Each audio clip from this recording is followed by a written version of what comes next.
It's 12 minutes, so 48 minutes Yeah. of recording time at least. The radio show is that long. The pod sometimes afterwards it's like hey, like another question. Yeah. We'll do like an extra Couple few minutes. I'm all minutes, night, yeah. man. Whatever. Cool. I'm in. Sweet. All right. All right, you ready, Juan? You have to go to work tomorrow? I do. That's so lame. God. When are you gonna like get into the banking industry, man? We need to talk about this on the show. This is my new light phone. What? It e-ink screen. That's a phone? It's a phone. It has an e-ink screen like a Kindle Paperwhite. And it's a touch screen. And all I can do is call and text. It'll do group text. I've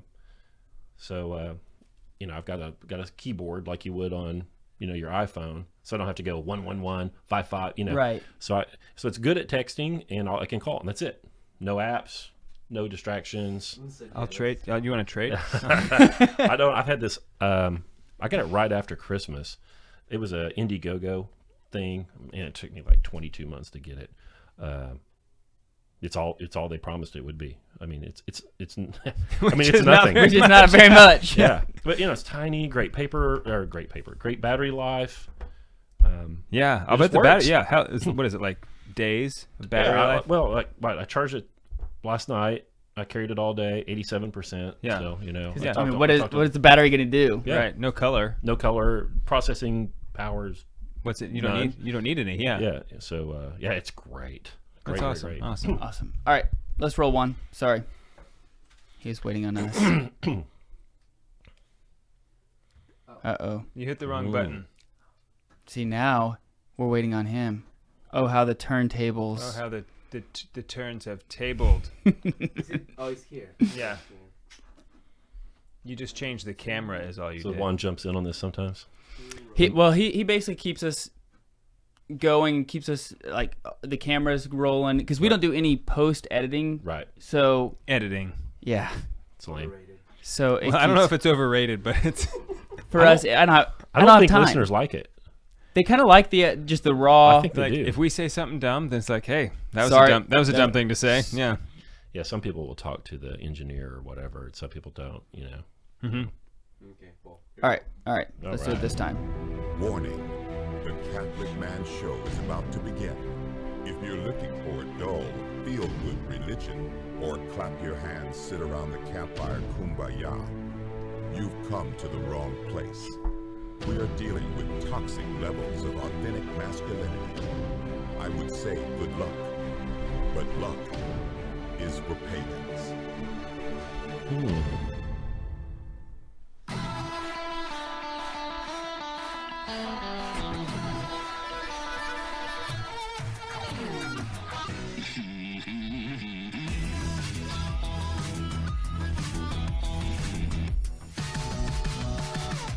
Welcome to the Catholic Man Show. We're on the Lord's team, the winning side. So raise your glass.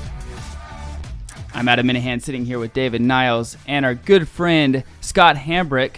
Scott, thanks for hanging out with us today. Thanks, man. I look forward to our talk. We had a somewhat of a mutual friend. I'm just gonna say he's our we're friend. friends. We're like best friends. we- with, Friend yeah. of the show. Friend of Yeah, the show, yeah, there maybe. we go. Yeah, Brett McKay. We had Yeah. him on a while back ago, and you hang out with him with doing an online, well, actually, from your online great books, but you have a group of men that gather together and read this Yeah. stuff and talk, and he's in one of your groups, and so he connected the dots. So it's great to have you on. Thanks. It's going to be a lot of fun, I think. I'm also very excited about this scotch. Me too. I'm excited about both of these things. We Yeah, have two he brought- drinks today. He brought one as well, so that was awfully nice. What did you bring? I brought Orphan Barrel's 23-year-old Rhetoric bourbon. It's a scam. It's a scam? Yeah, it's like it's good, but I- like Diageo, I think Diageo owns this, and they claim that they found these barrels that were orphaned, and they're 23 years old. I think it is a 23-year-old bourbon. I buy it. I believe that, but they've got this whole backstory of how they found these abandoned barrels, that- right? And Yeah, it's like I don't know about how that. many abandoned barrels are there? You know? Yeah, so this is the 23. Every year they come out with a new one that's a year older, right? It's the same. It's the same juice, and so this is the 23 year. It's like- pretty tasty. Every year somehow we just find more abandoned barrels. Right. We abandoned them. Okay. we found them 23 years ago in the warehouse that we've been meticulously maintaining.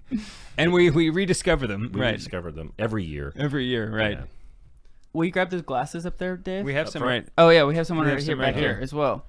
Scott, Check that don't let me forget to give you a couple of those glasses before you leave. Oh, very kind. Some Glencairn If glasses. we're going to drink these, well, this is a Highland, so this is, which one? I'm just trying to think. We I'm should sorry. do the right one first. Yeah, let's do his first. We can do his first. His is, that's, if it's 23 years, I think we should start Okay, start with this one.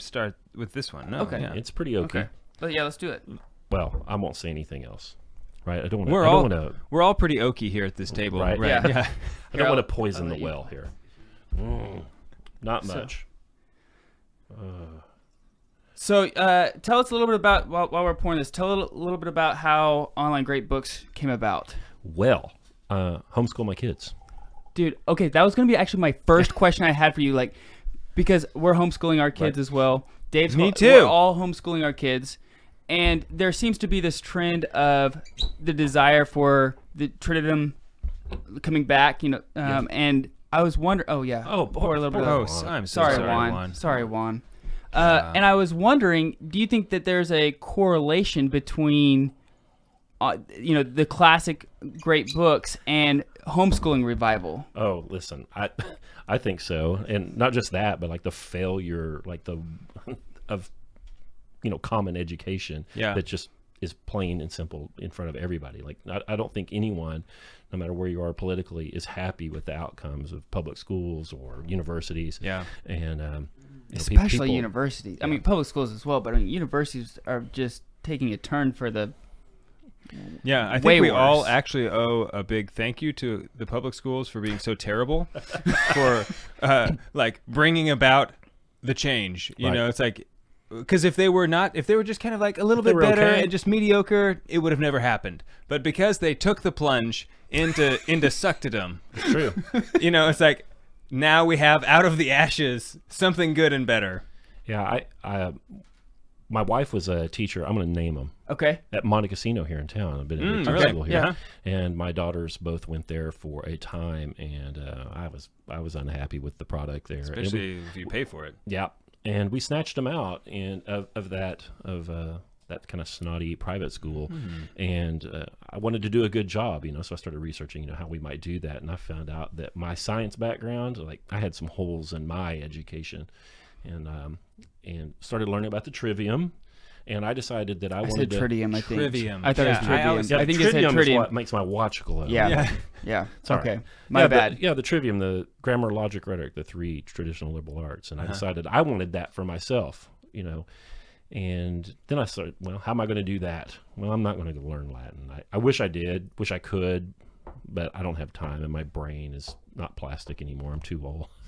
And I found that people often would use these great books curricula to pursue that. And so I started a great books group in my home. I have a dining room table with 8 chairs, and a good friend of mine, Jim Furr, I said, hey, let's do this. He said, let's. And we sent out 6 letters. We actually wrote, letters and sent Like them on- some other on men paper? on paper, put a stamp on an envelope and mailed them to 6 other men. And they said, yeah.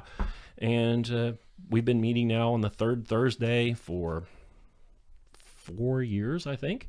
And the group has grown, and there's about 11 or 12 guys that study the great books with me there. And one of those guys is Brett McKay of Art of Manliness. And Brett said, hey, listen, this is really great.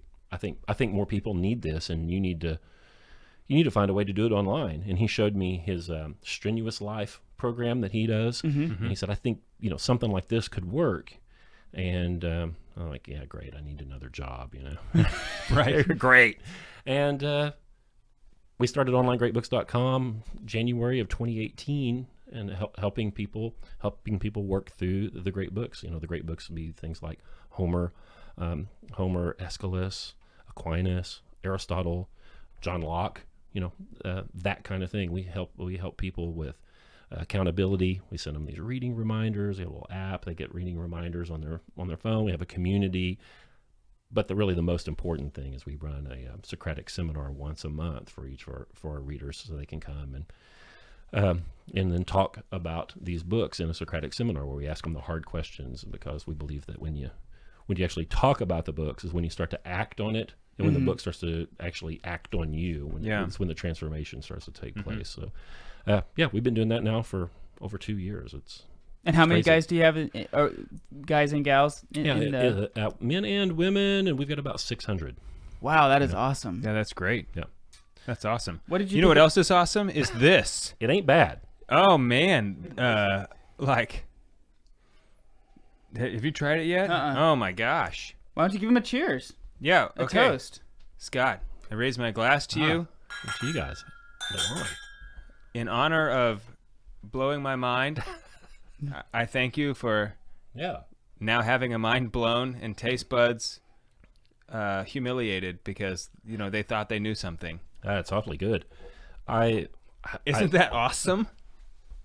Wow. What is this again? It's Rhetoric. rhetoric. 23 year. Which is very fitting, that rhetoric. Wow. Yeah. Yeah, no kidding. Yeah, what a good. Yeah, it's I thought about that before I picked a bottle off of the shelf. You're like, that one. That one. Yeah, it's good stuff. Orphan Barrel makes they got one forged oak. I don't know, 3 or 4 different expressions, and that one's my favorite. And Wow, man, it's just Okay, I love how delicious. they have the tasting. I love reading tasting notes because yeah. they're so. A lot of times they're Some out of them there. are just incredible and crazy. Yeah. This one says the aroma has vanilla bean, brown sugar, and a hint of banana, unfolding into the rich taste of coca, bourbon, vanilla, black cherry, and red currant, finishing with a touch of fruitcake, citrus, and oak. I don't even know what a currant tastes like. I don't either. Yeah, but I am getting hints of bourbon. No, it's a real heavy bourbon nose Heavy here. on the bourbon. Yeah, That is the really bourbon good, though. nerds say that this thing's over oaked. Oh, it's been in the wood too long. That's impossible. It's impossible for something to taste. It is not. It's not woody too. in Like, I'm tannins. not a super taster at all. So Yeah. like, if something is stimulating my taste buds, it's like, ooh, I like Right. that. Yeah. Yeah, I just want like it to hit strong me- I just want it flavors. to hit me in the face. That's all I Yeah, want. I do too. And it does. Do you like Lefroy? I do. Yeah, Because that'll hit you in the I do face. too. Yeah. Lafroig 16. That's one of my go-tos. Yeah. Mm-hmm. Yeah. Oh, that is really good. It's Yeah. very No, unique. wait a minute. Lagavulin 16. Which Lagavulin, is yeah, yeah. That's one of Yeah, my I go-tos. like the Lafroig 10. Yeah. Lefroy, Really, yeah. I think Lagavulin is better. It's more balanced, but it's also more expensive. Yeah, it's like double the price. Right. You know. Yeah. Yeah, you can go $70 at Park Hills and get that. Right. That Lagavulin, and it's Okay. I like it. So I do too. I do want to ask you before we hit the break, because the very first thing you guys do whenever you do the online great books is you read a book called How to Read. How to Read a Book by Mortimer J. Adler. That's right. Okay, and that's because that we've learned, like in school, at least for me, all I did in college was skim. I That's read right. I read bullet points. I read the chapter title, and then I tried to find the meat, and then I moved on. And that's right. that's kind of similar to our conversation in the fact of like, hey, I'm Adam, I'm this, and I'm out. Like a brief description of who I am, and then I leave. I don't enjoy actually conversing with you and the time spending with you. Right. I'm just sitting there trying to gather information and get information Adam, out of you. I want you to savor me right Yeah, now. let's just savor. I don't want you to just get my bullet It's points. like I'm not gonna chug this I'm not gonna chug this bourbon. I'm gonna sit here and get acquainted with it, sip on it, enjoy it. Yeah, So I mean, is that kind of the same thing though, that we've learned to just skim For through sure. reading and not actually sit there and digest it? yeah, school, you're on a schedule. You've got deadlines. You've got 6 subjects. Who knows what you've got? And the emphasis really is on production. Skimming and scanning, turning your stuff in for your deadline. And we found out pretty early that our readers weren't great readers, me included. And we wanted to fix that. And we selected How to Read a Book, and we start with fixing their reading before we move on to more difficult material. Because that's a good place to start. I agree. So and then you jump into Homer, correct? That's right. The Iliad. That's where it all starts, man. All right. So when we get back, we're gonna continue this conversation. We're gonna talk about John Sr. as well. Really excited about that. We'll be right back. We should talk about this phone as our man gear Oh, okay. I highly recommend it. because we talked about it, but it wasn't we weren't On we weren't air? on air yet. Yeah. Okay. Yeah. That Let's thing do is it. ridiculous. We can talk about that for just a few minutes, and then I have like a What lot is it? of questions. How much is it? for How much? Scott. How much does it cost? $350. Oh, so it's not even $1,000. Right. Right. So I let me think ask you this, $350 though. is a lot for what it is, but it ain't $1,000. you know? Right. Yeah. But then how do you do GPS? You don't. You have to. You have to be a man and know your way around. Yeah. I used to do that before phones. Yeah. So I looked at a map before I came over here. I'm like, oh, okay. I'm going to blow through Garnett. I want to hang a left. You know? Yeah. Like we used to do. If I found that if I do that, look at the map and get it in my head before I go, I know it's fine. Oh man, we're right to John Senior. Right. Yeah. I have a 17-year-old and she's driving and she uses her phone. You know, she uses the maps. And you don't know how to get anywhere. She doesn't. Like the city of Tulsa, where we live here, is just a series of like routes. You know, and if it's she's very not- easy. It's if like she's square not- miles. Well, for her, she doesn't even get that. Like she just knows these different routes to get from this point to that point. And if she's not on one of the routes and she doesn't have her phone, she can't find it. Like she just does not understand. And if something goes the layout of wrong, the city. and Yeah. and you're forced off the route, you Right. panic. John Senior would freak out if he knew about cell phone, like I the know. way cell phones are. Yeah. I mean, think about what he said about televisions. Yeah. Yeah. I really hate the phones. I really do. Yeah. Well, it's destroyed our reading. It's destroyed our And our reading, attention span. authenticity and intimacy, and the attention spans. And yeah, it's terrible, and it's given nefarious people a direct line right into our eyes and in heads anytime they want, and Totally. I hate them. I Yeah. hate them.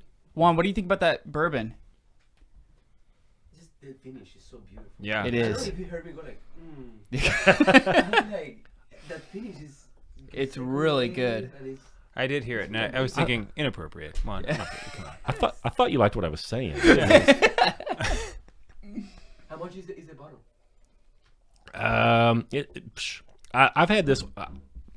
I think I paid about $115 for these. I can tell that this is not a cheap bottle. Yeah. Right here. But it's amazing. Yeah. But that's not too bad for a 23 year. No. Yeah. No. I mean, kidding. 115, 120. I mean, that's expensive for any bottle of whiskey, but it's not like super expensive for a 23. A lot of 23 year gets crazy. People get a little crazy with their. there just aren't many 23-year-old bourbons. You know, Right. you age those things. Yeah. and Once they- you get to 20. Yeah. Because you're in that 20 decade. They just said, here, sell it. Yeah, I think a lot of them they end up tapping those barrels and they're just empty. They're virtually empty. Yeah, 'cause Right. The angels, they get you. that's right. Yeah. Extreme aging conditions here in the U.S. to make that bourbon. My favorite is Weller 12. That 12 to 15 years. That has is a the pretty weird, good soft spot. the unique bottle, right? Isn't it the kind of gooseneck that kind of comes out? That's Willet. Willet. Okay. And Willet ain't bad either. Willet's kind of high rye. The Weller 12 is a wheated bourbon, no rye. It's the same juice as Pappy Van Winkle. Okay. So the Van Winkle Oh, it's family. like Weller's. It's like Weller's almost. 12. Well, it is what Weller, he but it's said. a 12-year. Oh, I'm sorry. He said Weller's 12. I'm sorry. Yeah, Yes. the Van We've Winkle had family. The Special Reserve is what I was thinking of. Yeah, The Weller's. yeah. There's a Special Reserve, and then there's the Antique 107, and Yes. then Weller Yeah. 12, and then there's Weller Barrel Proof now, and then what is it? William LaRue Weller is like their older one, but it's the same. But it's the same juice as the Pappy Van Winkle. But the Van Winkle family gets to do barrel picks, and then then they get to label that Pappy Van Winkle and sell it for $1,000 or whatever. But that Weller 12, I can't tell the difference. It's between really it and good. Van Winkle. That's one of my go-tos that I delicious. have. I have one in a decanter almost all times because anytime you have somebody come over, you don't want to like have a really nice bottle to open, but you want them to enjoy it. That's the one I go to. Mm-hmm. Nice. Yeah. All right, let's keep rolling.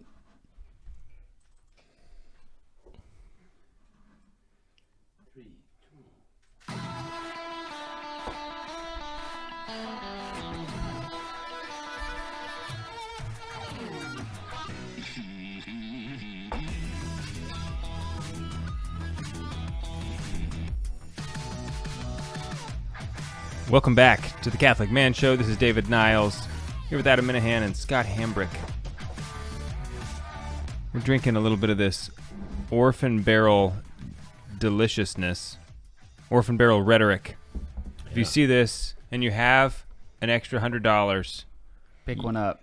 you're a fool if you don't buy it. Yeah, that's a anniversary and a new baby bottle. You know, you open that and have a Do drink. you have a new baby bottle? No, but this was Like, is that something you do? We have a 'Cause that's tradition. what we do. The yeah, three you- of us. Well, yeah, I mean, you should have that sort of thing, right? We have a bottle that we only drink when one of us has a baby, which actually is kind of a lot. But Yeah, you should have that. You know, that's an important event bottle, and you should have those. Yeah. yeah. I like those kind of traditions. Yes. Okay, We so need to find other things we can do the same thing. same thing. Different kind of. Right. This whiskey bottle's for babies. This one's for anniversaries. This Right. is for. Yeah, this one. Well, people do the cigar. You know, I got the, Yeah. got the humidor here, but the whiskey bottle's good. Port, Tawny Port. that's I another love good one. port. That's I do another too. one. Some people don't like it, and I'm like, well, you're dumb. Yeah. You know, like it's delicious. There's a lot. There's, What do you hate? Dessert? you know, we've got this friend that we go eat dinner with, my wife and I, another couple, and she's always says, "Oh, this is too rich. Oh, it's too rich." And I was like, "Oh yeah, it's too delicious, isn't it?" It's That's what I think. just like, shut up. I have never had something where I said that's too rich. Right. I might say like I can't eat a whole lot of it, but I'm wishing I could. I can always eat a lot of it. I mean, like I love it. You're talking to a guy who had like 23 cake balls in one sitting one time. I mean, if you knew what I've eaten today, it's a lot. So Scott came over and he set down this device that's going to be our gear today. We just impromptu are making this our man gear for this episode. You said it's your light phone. Is that what it's called? Yeah, this is my Light phone, Light phone. It's actually a Light phone 2. Here it is. It's just a little bigger than a credit card. It has an e-ink display like your Amazon Kindle. Here, I'll hit the button here so people can see it. It's got an e-ink display like a Kindle. So if it's dark, it's got a backlight. And all it does is take and make calls and text. That's it. What happens if somebody sends you it's like a it's like picture? phone. Do you get it? If somebody sends me a picture, I get a little icon that looks like a picture, but Okay. I cannot see it. Okay. Yeah, I can't see those. But it'll do group text, which is important. I really wanted to be able to send one to my wife and kids all at once, and it will do that. It manages those things well. And, it's just a minimalist device. It's got a great battery life. That's incredible. It doesn't have a camera, so they can only spy on me auditorily. Uh-huh. I don't know that they are, but They are. they probably They are. They definitely They are. totally are. Yeah, they probably are. Yeah, So Light did you phone too. go from a smartphone to this? Yeah, I had an iPhone, whatever the heck. I can't remember Right. what So number. Yeah. the transition, how was that? It was a delight. Yeah. Yeah. I still have the iPhone.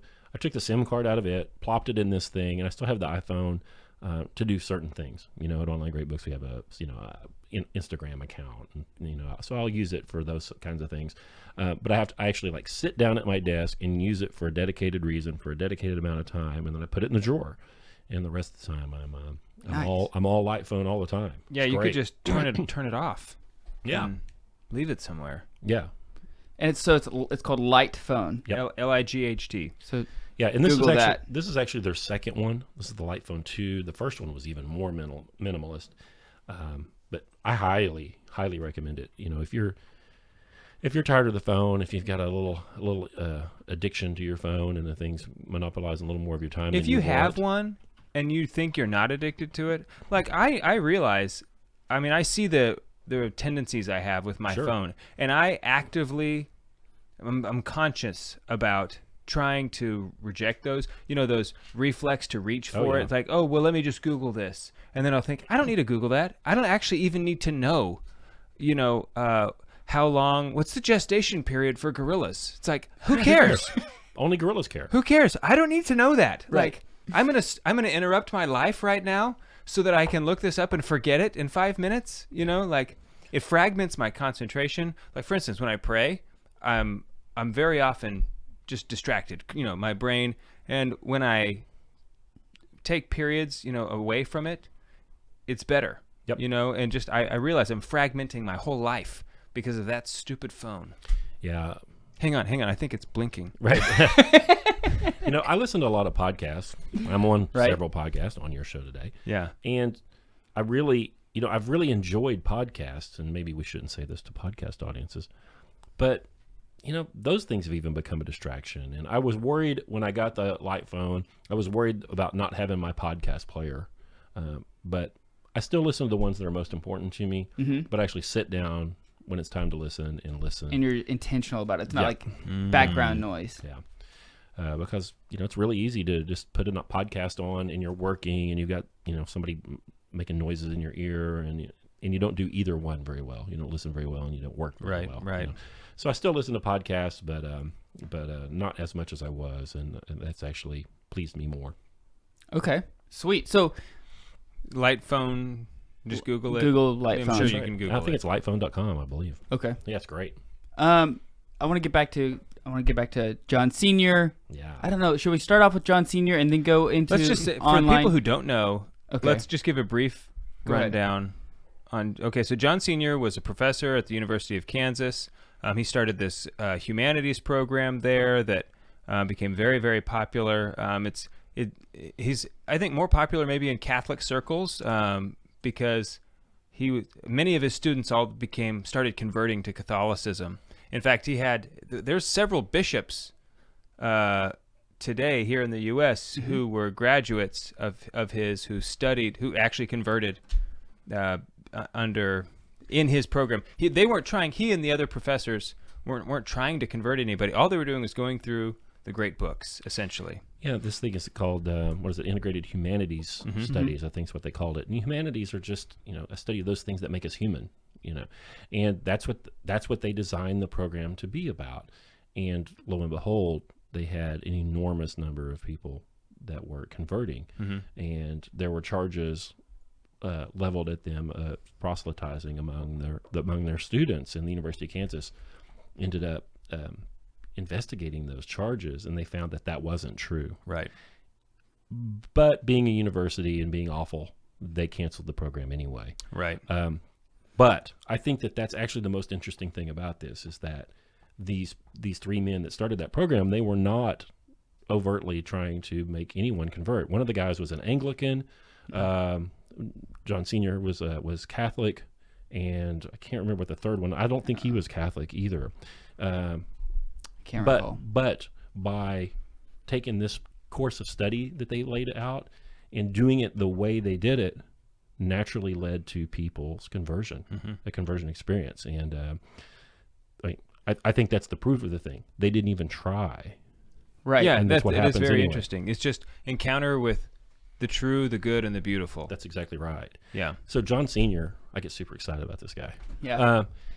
He said that modern society was making people lose a grip on being, like understanding that things are. Aristotle talks about A equals A, the identity, law of identity, that A is A. A thing is a thing. It is what it is. And people were losing a grip on that. And so he was very, very interested in setting forth a curriculum and a way of life that reinforced that for these students, because you can't really do anything rational until you understand that A equals A, Aristotle's law of identity. And, it used to be before television, which isn't real, before radio, which isn't real, before podcasts, which really aren't real either. People had a lot better grip on that. If you're a little kid and you get kicked by a horse, you fall out of a tree and you cut yourself with a pocket knife, like you have a deeper understanding of reality than a kid that plays Call of Duty all the time. Right. And he had these kids in the IHS go out and stargaze. He taught them to waltz. How in the world are you going to be married and do that project if you can't just dance together? Right. And he had them play the piano and sing simple songs and a number of other things that were just designed to help bring them back to that which is. And then they would go from there and go on. And so if you bring somebody to that which is the true, then they can start to recognize the good, and then they read Aquinas, and it's domino. Yeah. Right. Well, If and you then read they- book one of Aquinas, and you don't come out at least a deist, you're in trouble. You missed it. You're in real bad trouble. Well, and then what it does is it develops traditions, because once you come back to the real, once you come back to and you have your feet grounded in reality, you can pass that on to others, and that's why like folk songs are so awesome. It's because everybody can sing them together and they're telling a story, and there's a sense of community around people, and it's not something that's just, it's not an inward thing, but it's a community, it's an outward. Well, the folk song is about the people. Right. It's not like here's your hip reference. It's not Tom Jones' most latest hit, Right. It's like it's a song for you. It's your song. Right. When you sing whatever folk song that you sing, that becomes your song. And that was really important to him. He talks about that we need to study poetry, but for him, poetry is it isn't just like rhyming verse. It's all the beautiful things around us, and that you have to get kind of rooted in the music of life. And then once you get a grip on reality, then you study that poetry, then you're set up to take in deeper truths. That's awesome. Okay, so Yeah. we're here with Scott Hambrick. We'll talk a little bit about his online course after the break, and tell you a little bit of a special deal that we're going to do for all the Catholic Man Show listeners. So hang in there. We'll be right back.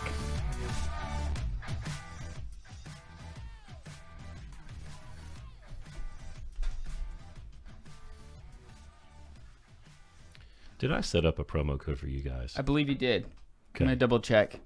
Good. I'm pretty positive you did. Yeah, I don't know.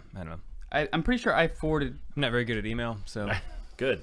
I don't get it. Good. Let me just double check. Guys, if we can give a quick shout out to Todd Slisak. I saw Okay. he's watching. He's recovering from heart surgery, and Oh, yeah. Everybody pray for Yeah, Todd, I hope you're doing Todd. well, man. since he doesn't have anything else to do because He's- he's in hospital, then he's- he's desperate enough to. Oh, he's join in. he's atoning for sins. What he's doing, reparation.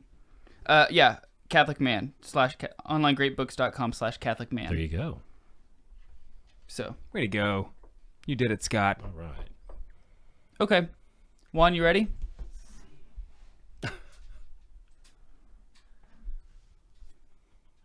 Oh, and it just opened Yeah, it opened Friday. actually. Friday. Perfect. So we can get okay. Is this 3? This is number 3. Yeah. 2. No, this is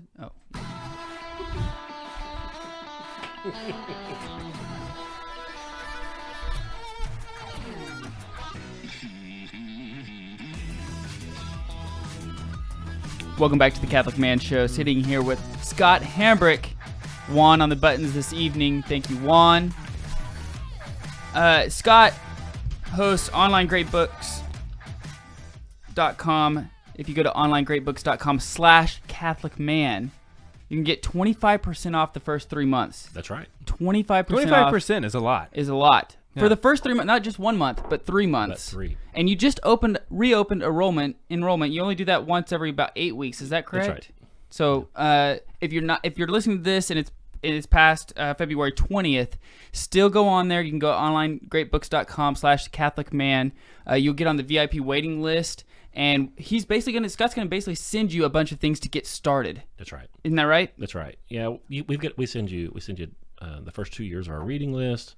We send you stuff on how to make notes when you're reading difficult material, summary that how to read a book, bunch of white papers. Try to make it worth your while to get on the waiting list, and then you get first shot at it when we open up enrollment again. And then we read these great books. It's a lot of that same stuff John Senior would have his students at KU read. And John Senior, we read The Restoration of Christian Culture, Adam and I did recently, John Senior's book. And John Senior doesn't really like our program. Okay, so why is I that? was just going to ask you this question, Yeah, he said he has a list that he calls his 1,000 great books. to read the 100. He has The 1,000 good books to good read books. the 100 great books. Right. something like that. Yeah, Yeah. he says if you haven't read these 1,000 books, then you aren't ready for the 100 great books. And I don't think he's wrong about that. In his 1,000 great books, you're going to read King Arthur stories, nursery rhymes, and kind of the sort of Mother Goose sort of fairy tales, and he believes that those things tell us about being. They tell us about A equals A. They tell us about reality, and they instill that sort of that poetic life in us, and they make us more receptive and ready for when you read Homer's Iliad or you read Plato. He says, if you just go into that stuff cold and you haven't done the groundwork, a lot of it will be lost on you. And he's right about that. Most of our clients are in their mid-30s probably, and I think that people that are in their mid-30s still have the nursery rhymes. They had a lot of that basic Western culture, frankly, and they're able to get in there and get the Iliad. But I really, I don't know what a 14-year-old's getting now. And unfortunately, I think that 1,000 great stories thing that he advocates for is going to become more and more and more important to get people acculturated to what makes the West the West. And in his 1,000 books, not really books. I mean, a lot of nursery rhymes, a lot of fairy tales, a lot of short stuff. It's not 60 years worth of reading, but it's the stuff everybody needs to know about. Little Jack Horner, and all those. Who sat in the corner? That's right. Yeah. And it's a lot of that kind of stuff. Treasure Island, some Jack London. Yeah. Yeah. When I read Treasure Island, I thought, man, if there's a 14-year-old boy in the world not reading this book, then they're missing out, because even as an adult, it just it was so satisfying that the little boy who's still in my imagination, just like, Treasure Island, it's got everything you want. It's got murder, it's got treasure hunting, all of these great things. If you just, what does a boy want? So it teaches about greed. It teaches us about what real danger is. How to be brave. Teaches about cause and effect. Teaches about virtue and anti-virtue. I mean, it's great. Yeah. And so, if you read Treasure Island when you're 12, 13, 14, and then you go encounter Achilles and the Iliad, you're way more able to take in all the that is good about that book. So he doesn't like your program because you're starting off with some of the heavy hitters. Yeah. To be fair, he was dead before we got started. right. But yeah, he says that that you need to that people need to read Plato, but they need to be ready. They need to be ready, and he Because says their appetite's formed. Yeah. In the groundwork laid, they need to know that A is A. They need to know about reality. They need to know about all the things that makes the West the West. They need to know about our art, and they need to have an appreciation for it, and they need to have it like in their blood. And then they're ready. Then they're ready for those things that frankly ended up creating all of that environment for us. And then if you've done the groundwork, then you're ready and off you go. Yeah. So what I like about what your program is that it has that Socratic dialogue once a month. It has the community aspect to it, because I could sit here and I could read all these books myself. The list is not like something that I couldn't get online anywhere. Oh, the books are at the used bookstore for $1 or right. But I mean, I've read The Republic by Plato, and I still don't know what justice is. I still I think I know less about it now than what I did before I read it. Right. But when I sit here and you need to read Joseph Pieper if you want to. Yeah. Well, I mean, I've read but I mean, I use that example because it makes me sit down with Dave and Juan and sit down by the fire, have a whiskey, and like, okay, what do you guys really think about justice, or what do you think about this topic? And we have an actual conversation and not just something that's let's just sit down and watch It's a not a ball conversation. I usually say, all right, get out your notepad and your pen. It's a lecture. And, No. give them the answer. But that's right. but that's the difference in you've incorporated community into your program that is, I'm sure, super valuable to all your people. I think that people join us for the accountability, and then they end up staying because of the seminar. We say that the close reading of the books is actually done in the seminar. Well, it seems to be true. It incorporates more of your senses, incorporates more of your being into the reading and the experience of the book, and it seems to it helps the reading comprehension, and it helps people's understanding. So the Republic, if you haven't read the Republic, dear listener, you need to go read it. This starts off with the question, what is justice? And you go through the whole darn thing, and at the end of the at the end of it, you realize you really don't know what it is. And I think that's probably the central lesson, right? I mean, that's probably why that book's most important. And he sets forth this sort of utopia.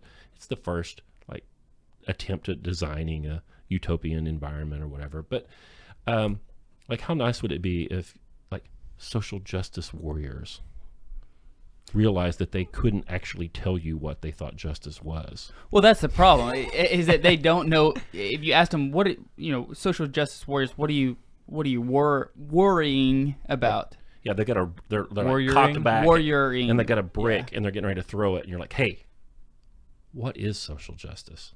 Right, because it's redundant. They don't. Yeah, even yeah. have First to- of all, saying social justice as if there's like are there justice, categories of justice? Right. It's like justice is justice. You know, It should be and it's for universal, every, right? It should be. exactly. Yeah, justice is something that's already social. You know, there is it has to- societal component of justice. You But know, they mean but they mean something socialist different, justice. right? That's really what they mean. But I think that, if you ask a lot of those people, what they thought justice was, and then you did the Socratic thing and you drilled down on that and you ask them questions about their answers and then ask them questions about their answers, they'd find out that it was bottomless. There was no bottom. There was no foundation. And that they are the thing that they are trying to defeat as they have the brick in their hand. Maybe. Right. Yeah. Hopefully. Yeah. So, these books are civilizational. If you read these things, you can build a civilization with these books. And if you don't have these ideas, it's dis-civilizational. I 100% believe it. It's not popular to say that. Universities are dropping these sorts of programs from their curriculum all the time. STEM only. STEM only, Yeah. or just wackadoo. I don't even know what they call it. Social sciences, social projects, whatever. Yeah. Lesbian dance. Whatever that Yeah. is. How do they do that? Yeah, I don't know. how do they get that approved? Do they I don't dance differently? Yeah, it's very angry. Right. It goes nowhere. Shorter haircuts. Yeah. It's very angry. But if you have these ideas in your mind, you can. It is a foundation on which you can build something objective and true and real. And that's why a lot of people don't like it. But that's why a lot of us are drawn to it, though. Do you think that the John Senior's notion of, you have to read these 1,000 books before you read these 100, when really you want the 100 are the ones you really want to read, like you aspire to, do you think that's overwhelming, or do you think that might turn people off and say, like, fine, I'll just keep playing PlayStation then? Well, that's interesting. I think that, man, listen, Aquinas is super important, right? How many people actually are equipped to read it and get it, right? It's really tough. It's tough hoeing, I mean, you could read it 20 times and not understand. Yeah, he calls a lot of it. He most of it. He calls Averroes the teacher, I believe is who he calls in Aquinas. Yeah. And he said, Averroes said that he had to read Aristotle's Metaphysics 51 times before he understood it. Yeah, the professor.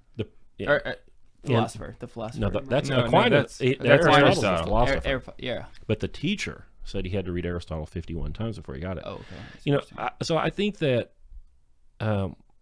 we at Online Great Books, we say, and I 100% believe this, that these books will meet you where you are.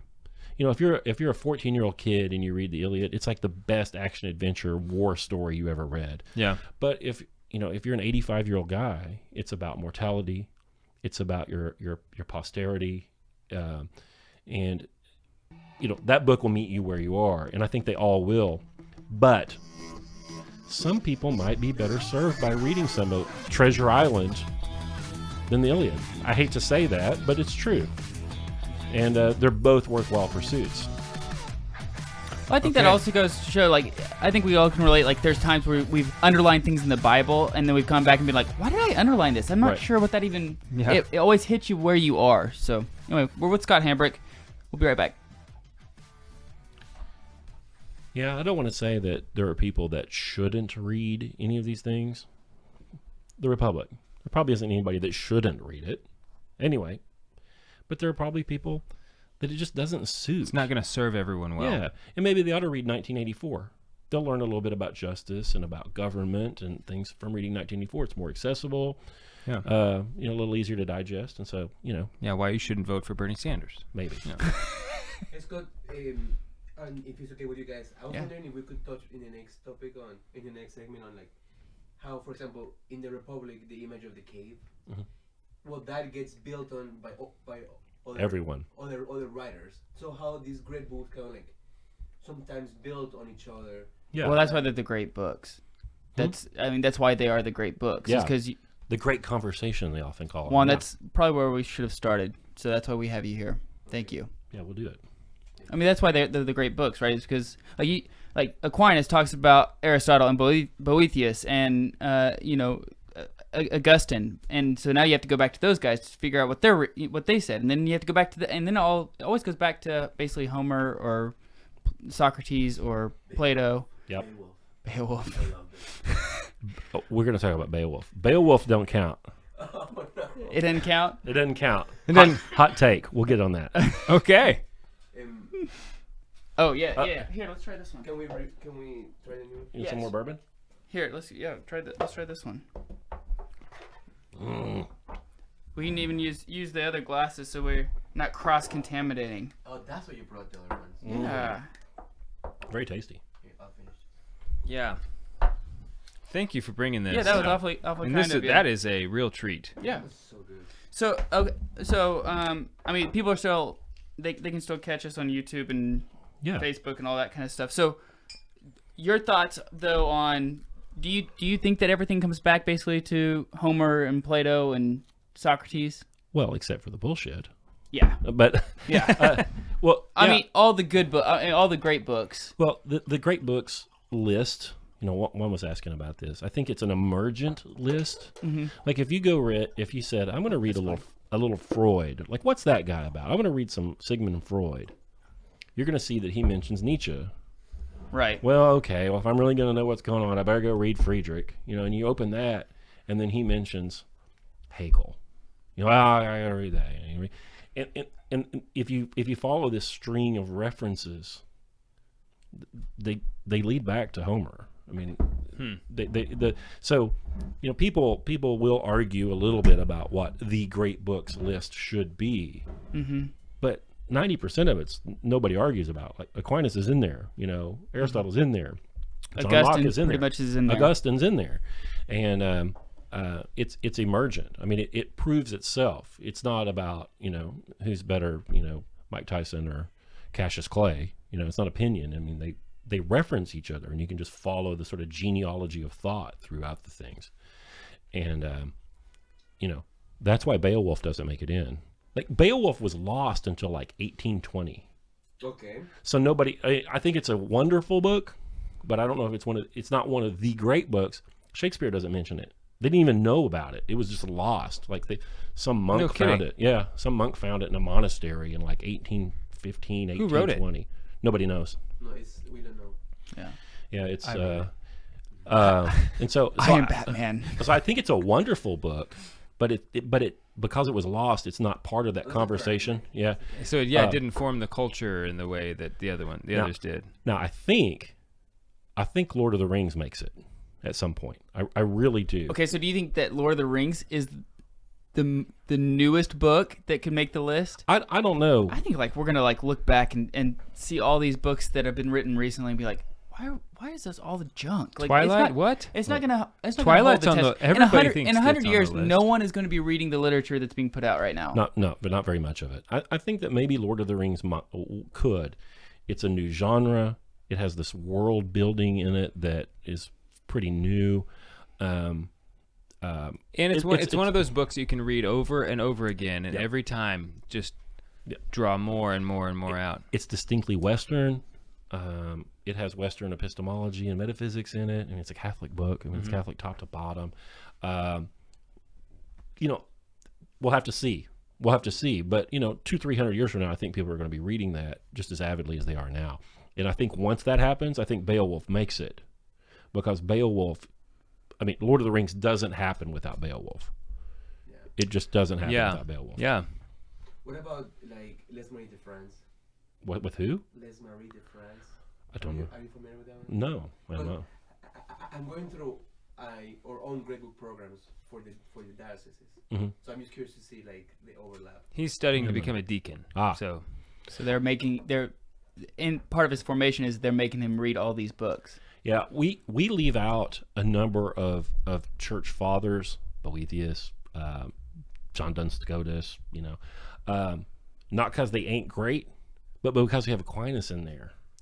And you got to have some sort of economy of effort and time, and because these are lay people, and if you go read a bunch of Augustine and you go read a bunch of Aquinas, Aquinas particularly does such a good job of steel manning other people's arguments. yeah. Boethius says, and then he'll describe his philosophy better than Boethius did.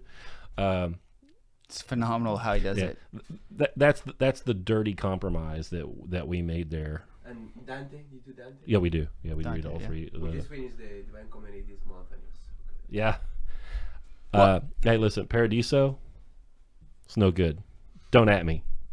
Purgatorio is my favorite. Yeah, me too. Better than Inferno. Yeah. Paradiso is just like a wacky book. Like, what are you doing? Which one? What is Paradiso? Which one is Heaven. that? Heaven. Oh, okay. Yeah. It's just such a weird. Yeah, I don't hear people ever talk about that one. It's weird. It's. Hmm. Yeah, it's weird. Well, I mean, that's There's why. a lot of astrology, and it's different. Definitely. Yeah, It's not as easy as to relate with, in my opinion. yeah. I mean, but that's why probably, as much as I love Peter Kraft, as much as I love Joseph Pieper, as much as I love, all those other guys, they probably wouldn't make it in 100 years. Not because they're not great, not because they're not wonderful, but Aquinas has already said it.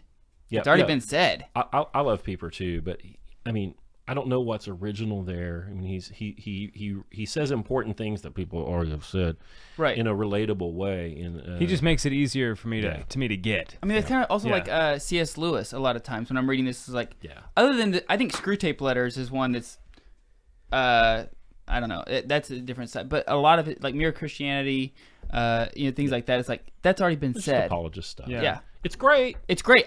I thoroughly enjoyed it. Yeah, it's worth reading for sure. Have you guys heard of the Lindy effect? Yeah. Yeah. Lindy effect says the older something is, the more likely it will be that it gets even older. Like a Ming vase, people have loved that thing and taken care of it for like 1,000 years already. And the chances are people are going to continue to take care of it 1,000 years. But like a Coke can, it's a week old. It's not going to make it. So in general, the older something is, the older it will be, and the newer something is, the more likely it will be to be destroyed almost immediately. And there seems to be like time is its own test. We were talking on the online Great Books podcast the other day about the Great Fire of London, and the whole darn town burned. Oh, you mean the actual fire? Yeah. Okay, I thought you were talking about a book, and I was like, yeah, I don't know. No, that. the actual fire, like the whole town burned. And so you've got to get the most important things that you have and flee. So you get the best, like if you can carry 4 books and your baby, you get the best 4 books you've got. You don't get the Twilight, And so the test of time. Maybe you don't. Right. The test of time and these sort of dangers that we go through over the millennia act as a filter that mean that we only get the best stuff. Yeah. And I don't know where the heck I was going with Best that. argument I've ever heard for just burning the whole city down. Oh, listen. The cleansing fire. Well, we wouldn't do it here, though. We'd do it in like New York or something. California. California. Right. Oh, there's just another fire. Okay, let's keep going. What do you think about this one? Well, I'll tell you what. It's a little tough to taste after having this thing hit me in the mouth. Yeah, I know. But for a Highland, it packs a punch. It has a nice fin. My problem with a lot of sherry casks or Oloroso is that it doesn't finish very long. But this one has because I guess it's probably a Burgundy. Oh yeah, there's got a lot of sherry there. Yeah, you're right. It's a Burgundy finish, so it's probably more of the French oak barrels and not the American ex-bourbon barrels, which probably gives it a little bit more of a longer finish to it. You think it wouldn't be that way? Usually the French are not one for long finishes, Sherry. It's sherry heavy. I mean, it's It is. Yeah. Yeah. And you get the fruits, the dark Did they chocolate. rinse the sherry barrel, or did they leave like half of it in there? They squeezed that wood and just left it in there. Yeah. Juan says it isn't very smooth. You hear him over there coughing? Yeah. That make me laugh. All right, let's keep going. All right. Last one. I gotta make sure. Yeah.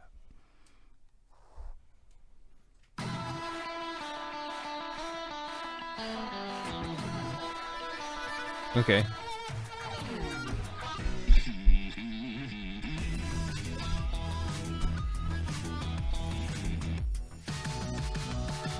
Welcome back to the Catholic Man Show. I'm David Niles here with Adam Minahan, Scott Hambrick. All right, Scott. Yes. Whose mustache can bench press more, yours or Brett's? You know, my best bench is 305. No, the mustache. Oh, the Whose mustache itself? I don't know. Yeah. I don't know. Mine's grayer than his. So It's nice though. Thank you.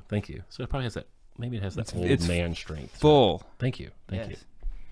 I I just didn't know if like is that part of the great books? Is that the mustache? It's becoming that way. It's a fruit of the book. I have never gone more than about 3 days without shaving until December, and my wife said, I think I would like to see you in a mustache. So that's easy enough. Yeah, I can do that. God, like there are husbands out there just like yearning for their wives to say that to them. I think like Yeah. I'd like to see you in a mustache. You got it. I'm doing it. Yeah, how easy is that? Right. You know. And Juan has a nice mustache. I mean, but Yeah. he's South American. Yeah. It's not fair. right. He basically rode here on a suitcase of cocaine. Like Excellent. That is not true. That swarthy mustache. I'm gonna have is to very edit that handsome. out or something. That is not true. Okay, so Scott Hambrick is part of the onlinegreatbooks.com. You can go to onlinegreatbooks.com/CatholicMan and Yeah. get 25% off the first 3 months. You could do that if you're a Catholic chick, even. Even if you're, there's, you just got to type in Catholic Man. That's you all you just gotta got to do. use those letters on your keyboard. That's right. Can they send you a letter, Catholic Man, They can. to get a discount? Like, what if they mailed you something? P.O. Box 700240, Tulsa, Oklahoma. 019. Just send your information Yeah. with the hashtag Catholic Man, and you'll get he'll make it happen. 25.5% off. See, McKay at Art of Manliness, if you want to send listener mail to the podcast or whatever, you got to send it to his P.O. Box. There is no email for that yeah, organization. that's how we That's got how him we got him on the show. Yeah. I wrote him a letter asking the him only to way. be on the show. So, okay, so we're talking about a little bit of John Sr., a little bit of the great books, and I asked you in between segments just to recap. Make sure to go watch our Facebook, YouTube video because we've been talking about. We had some good conversation between segments here. But in between, it all leads back to all the great books seem to lead back to Homer or Socrates or Plato, because it seems like like we're talking about with Aquinas, he references Augustine and he references Boethius. So then you have to go back and listen to read their stuff. That's right. And get familiar with that, and then they reference Aristotle and Plato, and so you have to figure that out and go back and read that. And why is that important? Well, What I mean, like Plato asks all, through Socrates in his dialogues, asks all the important questions. What is truth? What is virtue? What is the good life? He asks all the important questions, and he answers them really well. I don't know that he's right, but he makes a really good case for how to answer questions, right, and how to ask good questions. So he kind of sets up Western inquisitiveness. He kind of shows us how to care about things and how to ask good questions and how to answer them in a good faith way. And then everybody's just been reacting to that guy ever since. Aristotle says, well, what is the good life? And he writes the Nicomachean Ethics, Then Aquinas, what is the good life? Beatific vision, And you see these guys, they all build on each other. And when you start back at the very beginning, you get to see kind of the genealogy of thought. And Plato, through Socrates, or maybe it's just Socrates, maybe we don't even really know. Maybe he's documenting what Socrates really thought. But you get to see a sort of first blush, good faith attempt at answering, what is the good life? And seeing that first attempt at answering that question really jives with people that are really coming on that for themselves the first time. If you don't you don't want to go to Marx first when he tries to figure out what a good life is and how to live a good life. Right. You know, you need to build up the If foundation. your first reaction is Marx on anything, it's like Hey, you have some deep-seated issues that you might. no, but Marx is a keen observer, though. You know, he's there in the Industrial Revolution, and he's like, work is hurting people. Like, you know, they go to work, but it's not, their work isn't directly related to their lives, and it's disenfranchising. You know, he has some of the same complaints that John Senior does. Like, John Senior would like if everybody's work directly led to them creating food for their family. Mm-hmm. Like, he says that's the best possible way to live. He thinks 80% of our economy should be agrarian. Marx kind of thought the same thing too, and then he just loses his mind. But Yeah. but these guys all answer. You know, we start at Plato because he asks these big questions and shows us how to do a good job of answering them. He's wrong about, I don't know, everything, but he does but he's a really good faith, you know, answerer of those questions. And then before that's Homer. And Homer shows us how to be poetic. Homer shows us how to speak beautifully and wonderfully about things that are real. Tell a story. He shows us important things about how humans behave and how they interact with each other. And so, you know, he's sort of our introduction to all those aesthetics, you know, all that stuff that's beautiful. And then Plato's our introduction to rationality. And then we build on that. And we just get a little bit better at it as we go. Maybe. I don't know that.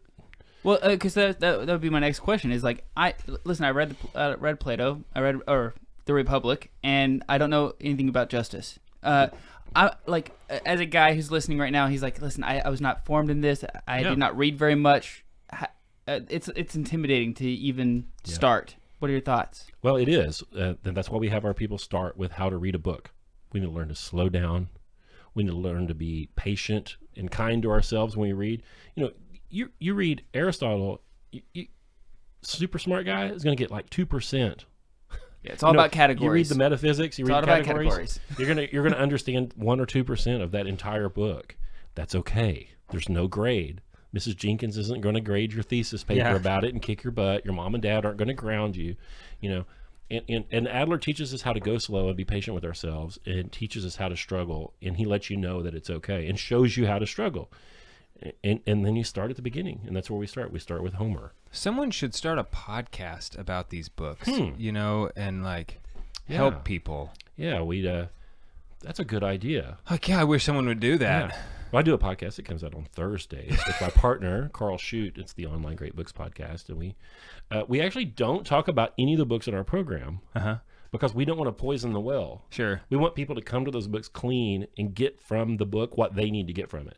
You know, we don't want to tell them what we think, because we poison the well. We don't want to flavor their ideas. Yeah, you don't want to have someone think, I'm supposed to get this. Okay, so what do you think about forwards of books and things like that? We don't read them. You don't? Well, I encourage people to not read introductions, prefaces. Read the translation notes. You know, see what the translator says about how he did it and whatever. But don't read anything else. Read the book the first time on your own. You're sufficient. You're good enough to get what you need the first time. And then if you want, after you've read it, after you've read the Republic, if you want to go read what that wingnut from Oxford or whatever wrote in the preface or the introduction, go ahead. But bring yourself to it and get what you need from it the first time. You know, commentaries, introductions, secondary sources, no. Not until you've at least been through it at least once. Now, if you've got questions of fact, where was Troy? Was Aristotle born before or after Christ? You know, questions of fact. Go look that up. You know, orient yourself in space and time and all that. But, you know, Professor so-and-so's opinion about what? No, who cares? Especially if it's a modern professor. Just even worse. Right. So let me. So here's something I'm doing. Every book I get, I said, forget paperback books. If it's a good book, I'm only buying the leather-bound, decorative version if I can find it, because I wanted to create a tradition of literature in my home. Yep. And so I'm buying these books, I'm reading them to my children, and then someday when I die, they will inherit them all. And if nothing else, out of a sense of nostalgia, they'll look at their kids and say, my dad read this book to me, this exact one when I was your age. I'm going to read it to you. So I sometimes struggle to find a good publisher for some of these books. Do you have a recommendation about when you're buying them? Are there a couple that you like? Yeah, these publishers tend to specialize in like certain kind of genres or eras. I really like University of Chicago for the early Greek stuff. Okay. But they're not leather and they're not beautiful. You know, they're really made for the college bookstore. But they've got great translations. Like if you want to read the Greek tragedies, University of Chicago is great. I love Hackett Press. I think you have the Hackett Aristotle over there. Hackett has got the complete works. Hackett's The Complete Works of Plato. Fantastic. I think it's the best one out there. From a translation standpoint? From a translation standpoint. It's a hardback. It's well bound. It's all sewn up. It's a good book. I mean, it's like the construction of the book is good as well. You know, we buy some stuff from Penguin. We buy a lot from Oxford University Press. But none of these people are doing fine bindings. And I'm working on fixing that. Good. I'm really concerned about, you know, we spoke a little bit about the Lindy effect before. I'm really concerned about transmitting this tradition and this culture into the future. And I think one of the best ways to do that is if you have a book that's important to you, and you make sure that book is a beautiful book, that it's clearly an object of art, qua art. I mean, it's just as itself is a beautiful thing. You know, it's leather, it's gilt, it has the little hinges and the little strap, you know. Yeah. And it looks like a magic spell book.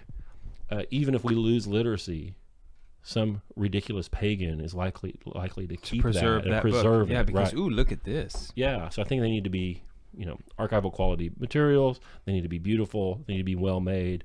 Because I don't think anybody's made a Plato that'll last 1,000 years since the 1500s, and that ain't okay. I'm worried about that. Yeah. Okay, so Scott, do you have time after the show for a couple more questions? Sure. Okay, so make sure you There's check still out our bourbon left. Yeah. Good. Yeah. YouTube, Facebook. You can continue our conversation. We on our show notes we have onlinegreatbooks.com/CatholicMan for 25% off the first 3 months, guys. First 3 months. Check out our show notes. We'll have it all listed there. Scott, thanks so much for hanging out with us. Thanks. Good talking. We're on the Lord's team. The winning side. So raise your glass and cheers to Jesus. Come on, Juan. Get over here. There it is.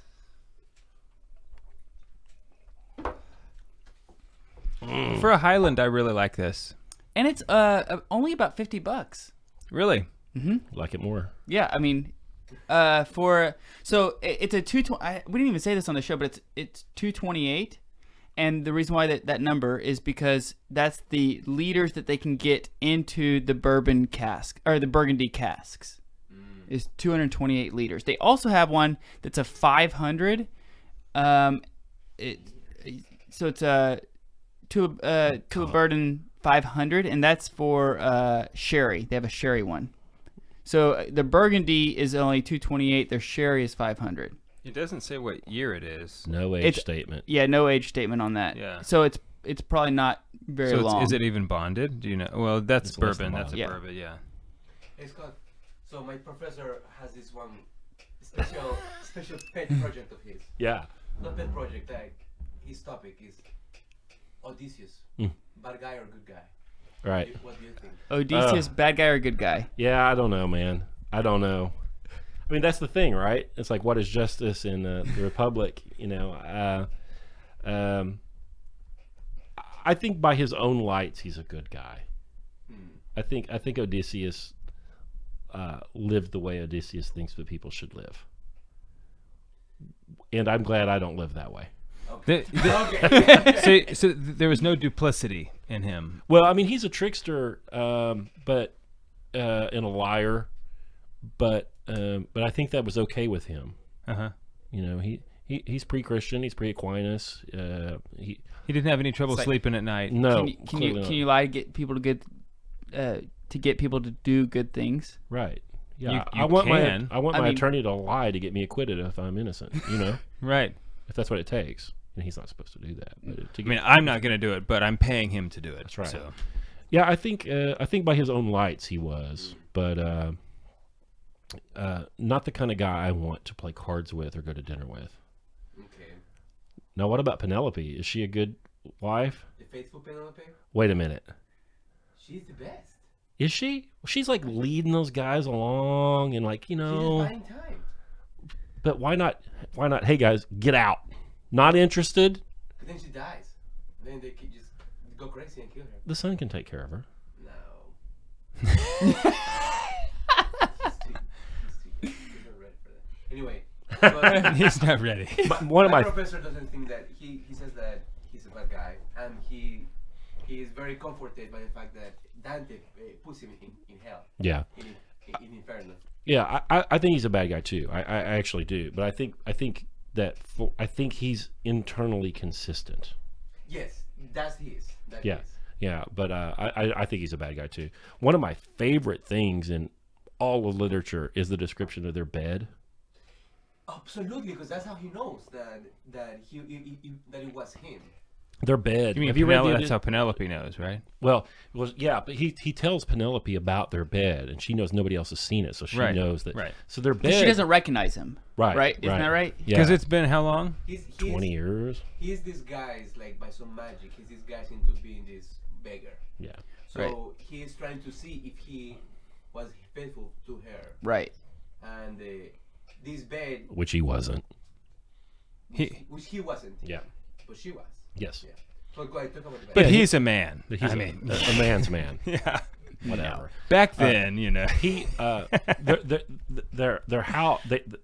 Odysseus had found this giant tree, and he had like trimmed it all up and then cut the top of the tree off, and then built the house around this tree, and then built their bed on the top of this stump.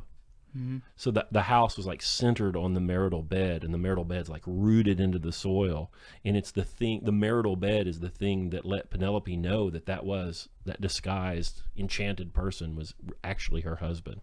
So lots of allusions there. Because had It's she done beautiful. something to the bed? Like, No, I don't think I don't remember. I don't think she had done anything to it, but she's like leading these suitors on and like knitting things and unknitting it at night, and it's got this whole charade going on for decades. But she kept the bed, she kept it clean. She kept it the sanctity of that, and then he knew the secrets of it, and no one else did, and that's how she recognized her relationship in him. And like I said, the thing's rooted in the ground. The house is built around it. The kingdom really is built around their marital bed. It's I read it in high fantastic. school, but I don't remember much about it. The book meets you where you are. Yeah. Cool stories. You got the Cyclops and all that stuff. Yeah. But then you're a married guy and got kids on the ground. You're like, man, the bed story is just,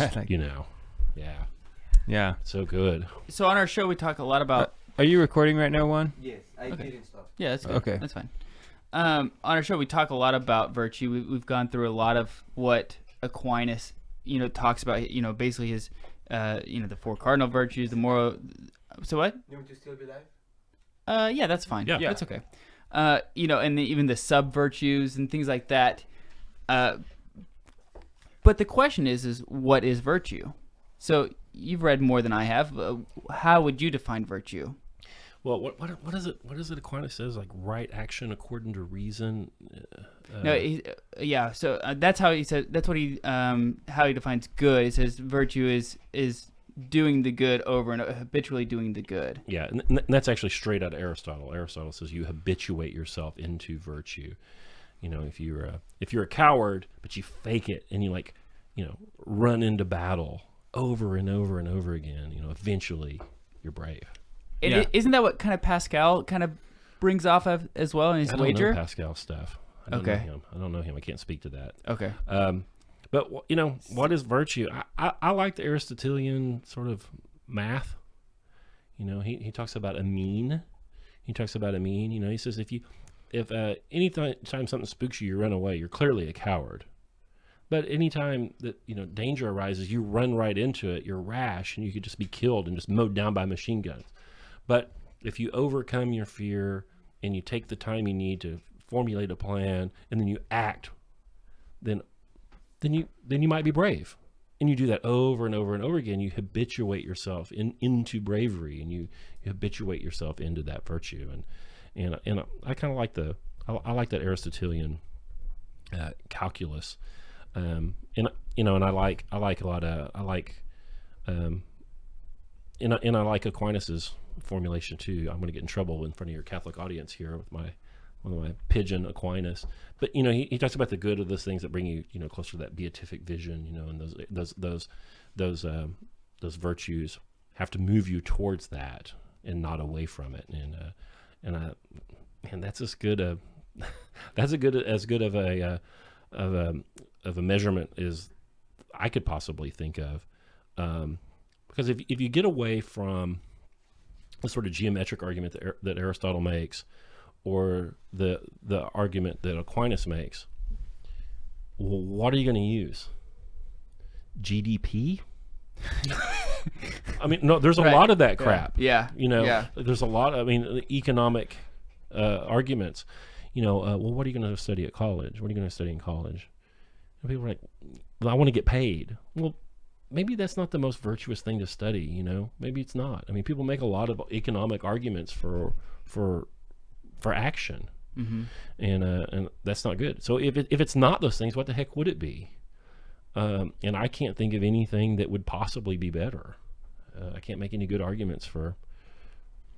I'm not a hedonist. I'm not Epicurean. I can't think of a better calculus than what Aquinas and Aristotle have to say about it. How do you select what books you're going to do in your program? What the makes editions or the titles? Which titles? And what makes a book a great book? Well, they need to be endlessly discussable.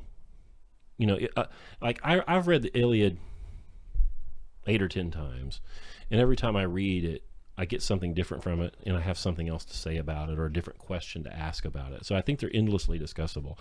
And then they're part of that great conversation. They need to be important. They need to be important in this whole genealogy of thought, this whole genealogy of ideas that we've been kicking around now for 3,000 or 4,000 years. They need to fit in there, and I think they need to inform you about the foundations of our culture too. Spoiler: the Trojan horse isn't in the Iliad. Everybody gets mad at the end of the Iliad. They're like, "Why? Yeah, where's the Trojan horse?" Yeah.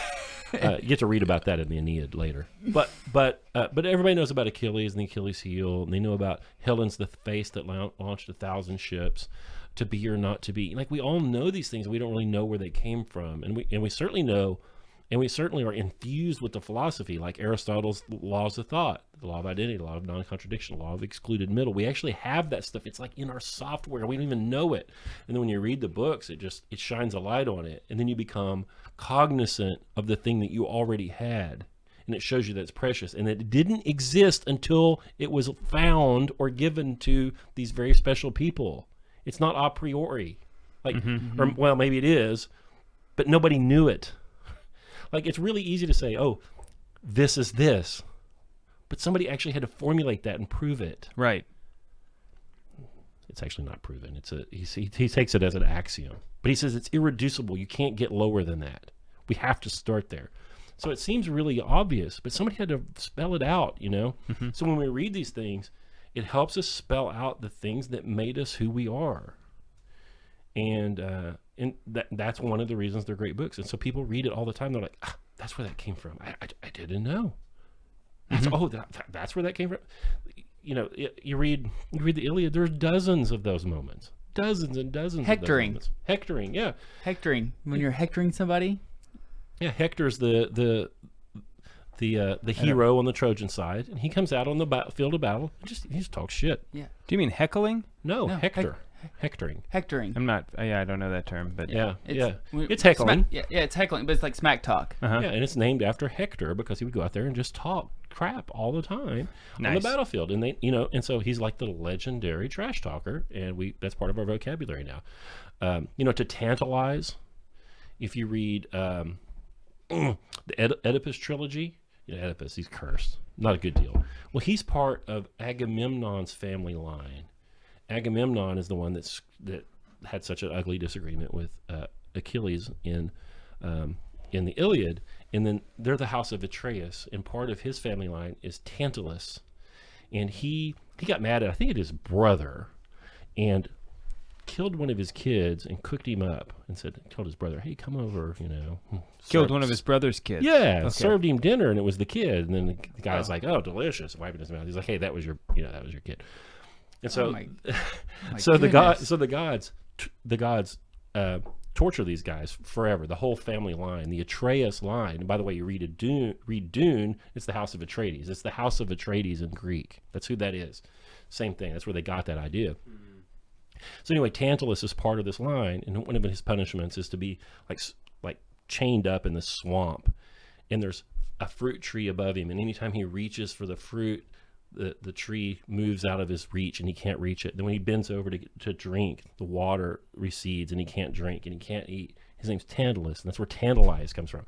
I mean, it's a long story, but over and over and over again we read these stories, and it's like that's how our language was formed. It's where all of our stories come from. It's the stuff built us. Mm-hmm. You don't have to have read it for it to have built you. Yeah. And then people say, "Oh, there's no such thing as Western culture," and it's ridiculous. There is, but it's oppressive, Scott. Well, it's the air. It's the water. You're like the fish doesn't know they're swimming in water. Like Right. It's just the air we breathe. We don't even. So people they take it for granted. They're completely asleep to it, and they choose it. They choose it at this point. One of the great things about great books is that it yields great conversations, and also it yields disagreement. Oh yeah. And in this day and age, disagreement means I don't like you. That's Right. what I mean. Right. That's what people think. They say, like, if I don't agree with you, I don't like you as a person. This is like a personal attack on you. I don't like you because you don't agree with me. Everything's ad hominem. Right, which is total bull crap. Well, there are people I don't like, but yeah. But it's not necessarily because of those those reasons. Right. Well, maybe it is. Sometimes. Yeah, but Yeah, I guess it could be. Could be. Yeah, it could be. But when you study logic, you study rhetoric, you learn how to make arguments, and you find out the arguments aren't about fighting. Uh-huh. It's about making your case and supporting the case. But even the word argument has been subverted at this point to be this contentious. Yeah, it's like a it's about conflict at this point. Violent. Yeah.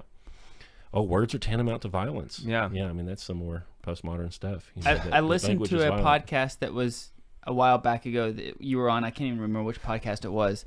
I was listening to it today, and you had mentioned something about you were just reading Aquinas, maybe for the first time. I don't know, but you had said you disagreed with him a lot while reading him, and then you also said that you'd read it, you didn't understand what he was saying, but you kept going, and then he would explain what he was meaning. Yeah, he's the best teacher. What are your thoughts now that you've read Aquinas? Well, I don't want to put you. I mean, No, that's actually, fine. I do want to put you on the spot because I'm just that's curious. fine. By the way, I haven't read all of it. Man, there's a bunch of Aquinas. There's a lot of All those Aquinas. books, Holy yeah. smoke. I mean, Man, there's that's a just the bunch. Summa. And it's but- not like a page turner. Right. Well, he gets me in a whipsaw. Okay. He's like, question, blah blah blah blah blah, and then he gives you some answers. I'm like, yeah, that's right, yeah, and then he's he like totally but debunks it all. Then he rebuts, and I'm like, yeah, that's right. I mean, he's like constantly got me in a whipsaw. I'm like, I'm on an emotional roller coaster. Yeah. and I'm not equipped. I'm not equipped to really make judgments on most of it. I'm really not. I mean, the guy's too much. Yeah, he's The guy's too much. He's- when sometimes he's saying, one may say that Right. X and X, and then it's like, oh, he might as well put like Juan.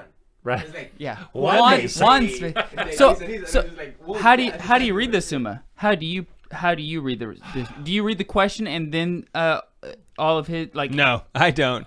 I skip straight to the I read the question and then Respondio. I want Yeah. to know the respondio, and then I go back to reply one, and then objection to reply one. Right. Reply two, objection to reply two. Otherwise, I've lost. I read all the replies, then get to what he says, and then I'm getting to objections, and I have no idea what the objections are anymore. The replies are anymore. I've done it both ways. If I'm going to run a seminar on it, I read all of it as he wrote it.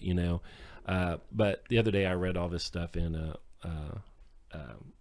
oh my gosh, book 2 about natural law. Yeah, I just went to the final answer. Right. You know, Right, on a lot yeah. of that stuff. Just tell me what the yeah. answer is. Would you just You tell know? me? You're wearing me out. Yeah. Yeah. But he's he's just too much. I really like a lot of that Hackett Aquinas stuff. Like there's a Hackett four virtues, Aquinas' four virtues, and it's just, you know, it's I don't know, it's 120 pages or something. It's just the meat. I normally don't like That's why I like abridgments and Pieper. stuff. Yeah, Pieper's so good. I normally don't like abridgments, but you know, like, you got to abridge Aquinas. There's 18,000 pages or Right. something. I don't know. The book would be too heavy. Yeah. You're talking about Pieper. So this is IHS Press. Uh-huh. I mean, if you get Pieper now, that's where you're getting it, and that's John Senior's son, John Senior, Andrew Senior. Senior, Yeah. Really? I mean, yeah. I don't know that. I'd love to Yeah. get Andrew's contact information at some point. Talk to Mm. him. Do you know him? I don't know him. I'd love to talk to the guy. Yeah, I would too. Because some of these need to be bound up in leather in those sort of heirloom editions, Well, you know, so they can. David Dean might know him. Well, Maybe. Father Bethel knows him. I mean, That would be. there's no question. I'm sure he knows him. So David Dean is the new superintendent of Catholic schools here, and he was a professor in the Integrated Humanities program with John Senior. Yeah, he might get him. And, you know, of course, you could write him a letter, you know, Yeah. IHS Press, and probably find him here in Dude. Norfolk, Virginia. Write him a letter. Yeah. Do you know Andrew Pudewa by chance? I do not. Man, he runs Institute of Excellence in Writing. Is that correct? Is that how I? You know, I was just on the Forma podcast, the Cersei Institute. I was on the Forma podcast, and they're like, "Oh, you need to." So this is the second time in a week that He's but- here. he's very good. He's here, and he's phenomenal. Tulsa? He's in Tulsa. Yeah. He's phenomenal. Yeah, He'd be a great person on your podcast at some point. he needs to be a seminar host. He does. He does a lot of, and he's actually a very, very good speaker. He's a guy that he's Very read good. more books. He's the person that has read more books than anybody that I know. Maybe you as well. I don't know. I don't know how many I don't books, know about but I don't read a lot of books. you just read the same ones. Well, I think I read about 15 last year. Okay. And there were several of those that were not my first trip. And I Mm-hmm. read Hamlet, and I read the Iliad again. But Mortimer Adler, he started the Great Books program at the University of Chicago with Robert Hutchins. He says it's not how many books you get through, but how many get through to you. And I used to try to read one a week. I've got reading journals. one a week. Yeah, I used to read, at least 52 a year. I did it for I did it for 20 years, I think. Wow. And then 5 or 6 years ago, I started doing this, and the number went down. I mean, there have been years where I read 6. You know, the City of God year. Come on. That's like a brick of a book. Yeah, what are you gonna do? You know, The City of God here. Yeah, like, what are you gonna do? You would define the whole year by. Yeah. Oh, for sure. No, I mean, and we did. But you did it. Yeah, we Now- did but you've Confessions. done it. You Yeah. know. Confessions is so good. Confessions is so good. It ain't a heavy lift. I mean, No, it's it'll not. meet you where you want. Like if you're a kid, the Pear Tree Story is a great little parable. But And you it's don't have all to in read. there. It's kind of at the beginning, so Yeah. you can like get some of the fun stuff It's all right there. away. Yeah. What I thought is so funny about Confessions is that, that very famous line, "My heart is restless until they rest in you." And since I heard that so many times, I'm thinking that it's gonna come up in like some sort of like Right. the climax of the story, and then I was going to like melt when I read it. But it's like, second page. Yeah. What? Yeah, there's no build up. All right. Here's my problem with Augustine. Okay. Yeah. So I do the Barbell Logic podcast with my Uh-huh. partner Matt Reynolds. He's this wackadoo Calvinist like guy, and we fight about it all the time. But those Calvinists really have appropriated a lot of Augustine's. Do you mean sort of- Augustine? A lot of Calvinists call him Saint Augustine. Yeah, they do. Yeah. They've appropriated a lot of his sort of curmudgeonly views. He wrote more than Aquinas. I think like his corpus is like probably 3 times as long, and they've really cherry picked a lot of him. That's the problem is they cherry pick it. Right. And Yeah, because if you that's a read big it, problem. he's obviously Catholic. I mean, before they even gave it a name. Right. I just go round and round with Reynolds with all his wacky Calvinist stuff. Last year in my home group, we read we read an abridgment of Calvin's Institutes of Christian Religion, and that is the only book I have that in our home group that I have not finished. I couldn't do it. It's rubbish. It is the ramblings of a crazy person. It doesn't hang together. It doesn't mean anything. It's a POS. It's crazy. I haven't read it up. Yeah, I haven't read it either. Don't at me, guys. So, but that's a comes for a good question. Sometimes you guys about your books, and you're feeling like I just have to push through it. Right. So it's like, what makes a book worthy? Push it versus like I'm just not gonna finish it. What are your thoughts on that? Well, like I just finished Aristotle's Metaphysics. I think it's the third time I've read it, and it was hard. I didn't want to. It's dry. He's not fun. He's just not fun. You know, they're his lecture notes probably. It's not beautiful prose or anything like that. There's no stories. He never even crack a smile. You know, but the thing hung together, and there's just secrets on every page. You know, and maybe I wasn't enjoying it, but I don't like squatting over 400 either. But it's pretty good for me, right? The experience of doing those two things are the same.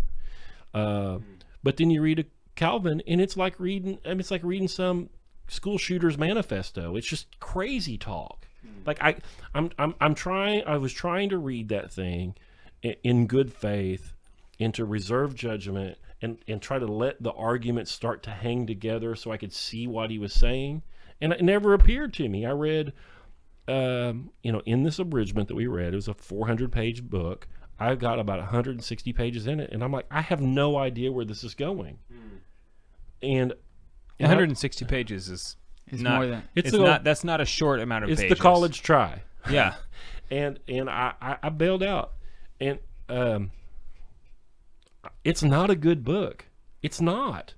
It might be important because of, like, Ted Kaczynski's manifesto is important. I don't know. Yeah. But it's I couldn't read it. I tried and I couldn't do it. See, I've only been taking reading seriously for the last maybe 4 years, and I have a mentality of, if I'm not enjoying it, I'm done. I'm out. It's okay. Because there's so many books that I haven't been able to read, and there's so many great ones that I know that I'm going to enjoy, that I'm not to the point where reading has to be a grind for me. There's so many that are so great that I haven't read. I don't need to suffer through this. Once I read all these good ones, I'm way behind. I haven't read 52 books in 1 year. I'm trying to make sure that I get to maybe 15 to 20 books a year. I think that's a great pace. When I was reading 52 a year, there's a lot of Tom Clancy, a lot of pop stuff in there. It wasn't this kind of meat. And I think your approach is just fine. The reason I was slogging through metaphysics again is because I had to run seminars at Online Great Books. I've got this habit of taking things that bring me joy and making jobs out of them, and robbing myself of joy. Don't eat in your favorite. Don't work in your favorite restaurant. Yeah. Right? Yeah. So I had no choice but to slog through the metaphysics, or I would have punted on it this trip. But it's a glorious book, and if any of you guys feel like trying it, the only thing you need to worry about is when you've read it, I think the first time somebody reads that, the only thing that you'll be able to say about it, if you're lucky, is you'll be able to tell somebody who doesn't know what metaphysics is. You'll be able to name the four causes. Theology. You'll be able to name his causes. And causes are probably the single takeaway that I took from the book, and that I've actually used. I use them all the time. All the time. I use them all the time. The causes. Everything has four causes according to Aristotle, and I buy it. I buy it 100%. Aristotle came up with the four causes. That's right. And I think not Aquinas. Okay. Did I say Aquinas? No, Aristotle did. No, yeah. You said Aristotle. Yeah, I think he actually put them forth in his book on nature, I think, but he fleshes them out a little bit more in metaphysics. You got your formal cause, which is like, I don't know, if you think about a house, like that which is written on the blueprints is the formal cause. Like in theory what the thing would be. And the material cause is what it's made out of. Straw for the three little pigs or whatever. The efficient cause is what causes it to come about. The craftsman maybe. Right. And then the final cause is like, what is the thing actually for? Shelter. Or is it about creating is it about like creating an environment for families? The final cause is the tricky one. Yeah, because if you don't know the end, then like it's like the progressives when they say they're progressives. To it's what? like, to what? What are you progressing to? To what? I don't know what you mean by progressive because there's no end in sight. There's no end. You guys have probably heard of the infinite regress problem, like it's Yeah. turtles all the way down. Right. There's another one there. It's the infinite progress problem. Like there's not. There has to be a final cause. There has to be an end state. Right. There has to be. But the final cause thing, I owned a business here in town for about a little over 20 years. I sold it a couple years ago. And I would see people in business get their final cause wrong all the time. It would cause them enormous problem. Like the example I always give is eBay. When Meg Whitman took over eBay, she ruined that business because she thought the final cause of eBay was to serve the people who bought things on eBay. No, it's the sellers. It was to help the sellers, to facilitate the sellers. The sellers owned the inventory. The sellers owned the know-how to describe the weird collector's item that they were selling on eBay. The seller was the whole business was aiding the sellers. Right. And she got it wrong.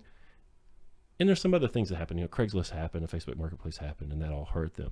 But her missing the final cause was the big problem. We were talking about public schools. I think they're serving their final cause just fine. It's just not what we think it is. The agenda is a. Yeah, I mean, what is it? What's the final cause? I don't know. I would say it's some liberal agenda. What is it, though? I'm not claiming to know what it is, Yeah, but it's I not to don't know. teach Susie reading, writing, and arithmetic and make her ready for adulthood. That is not what it is. It's like I've like the analogy of like make you fit into something, right? And when you The go- school? Yeah, like the public school is like, well, yeah, make you fit into this society, this concept of society that we're changing all the time. So you're pretty much just being fitting into something. I think that those huge organizations can serve maybe more than one cause. Like one of them, it's a make work program, right? I mean, they got a lot of people that got jobs there and get pensions, and there's a lot of. Sorry to all your teacher listeners out there, but there are a lot of. The problem isn't the teachers. The problem is the parents. That's the problem because the parents aren't taking part of the problem. The main problem is the parents because they're not taking control of. They're the ones that are supposed to be forming their children.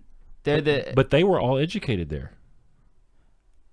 Yes, but they're not taking responsibility. They think they are. Well, they're not because the system tells them this is what you need to do to take I responsibility. hear what you're saying. Yeah. I mean, we all homeschooled our kids. I mean, we Right. saw it, but I mean, I think a lot of people. I mean, you've probably talked to people. You tell them, "Oh, I homeschool my kids," and they just recoil in horror. They just think it's neglectful. Well, they think we're weirdos. Yeah, But Well, it's I not am like weird. it I'm used to super be. weird. I mean, when we were in school, Homeschooling if you homeschooled, you really were weird. I mean, like They were weird, weren't Yeah. they? they really were. It's like there's a reason why your parents were afraid to send you to school. But At this point, today it's totally different. the only way that you can be a normal human being is not go there. Mm-hmm. But the schools, I'm not. It's not clear to me what a public school's final cause is. Mm-hmm. We were sending our kids to Monte Casino here in town, and the final cause was to get your kid into college. That's it.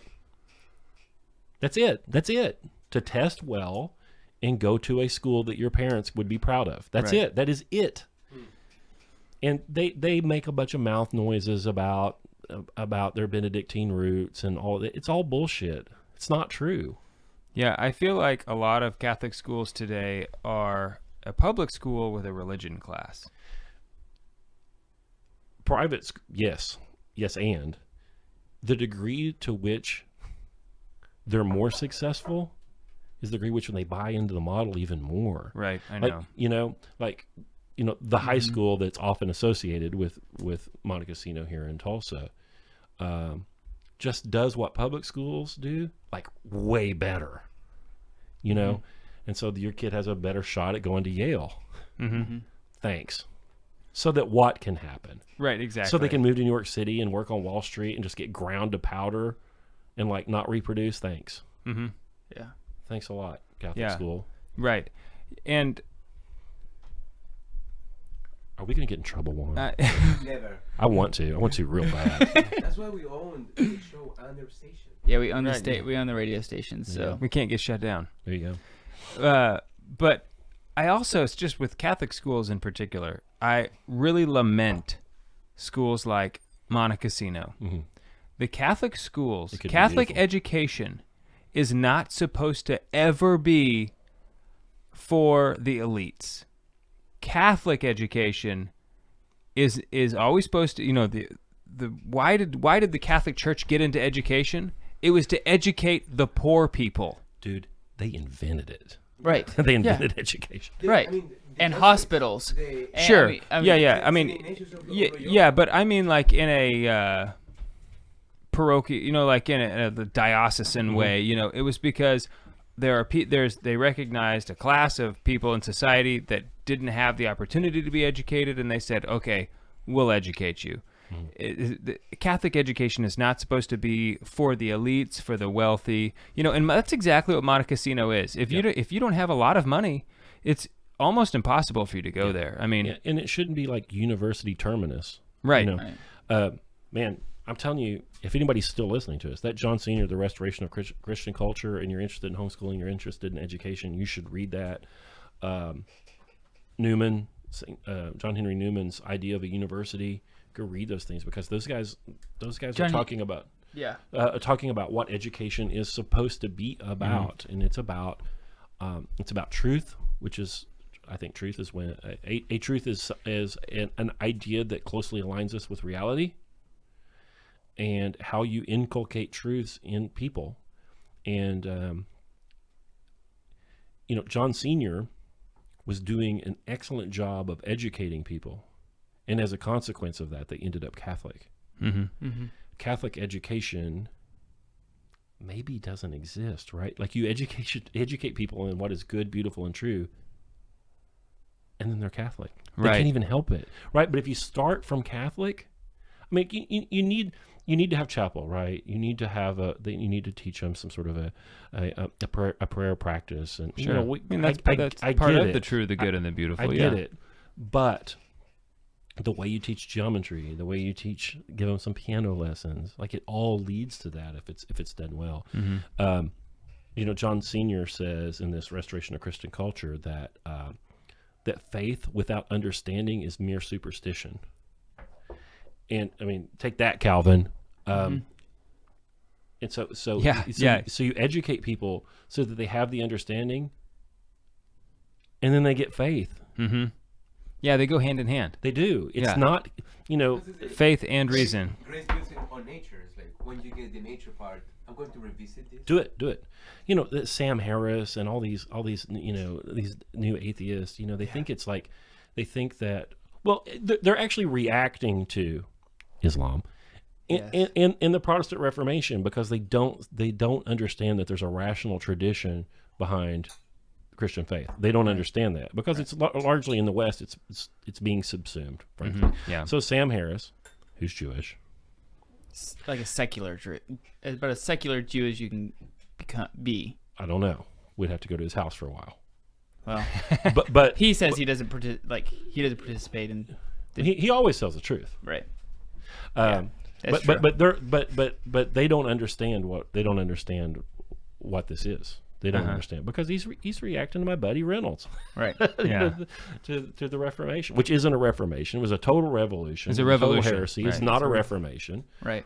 which is rhetoric. Anyway, But not this rhetoric. not Not good that rhetoric. Not this rhetoric. How do you feel about audiobooks?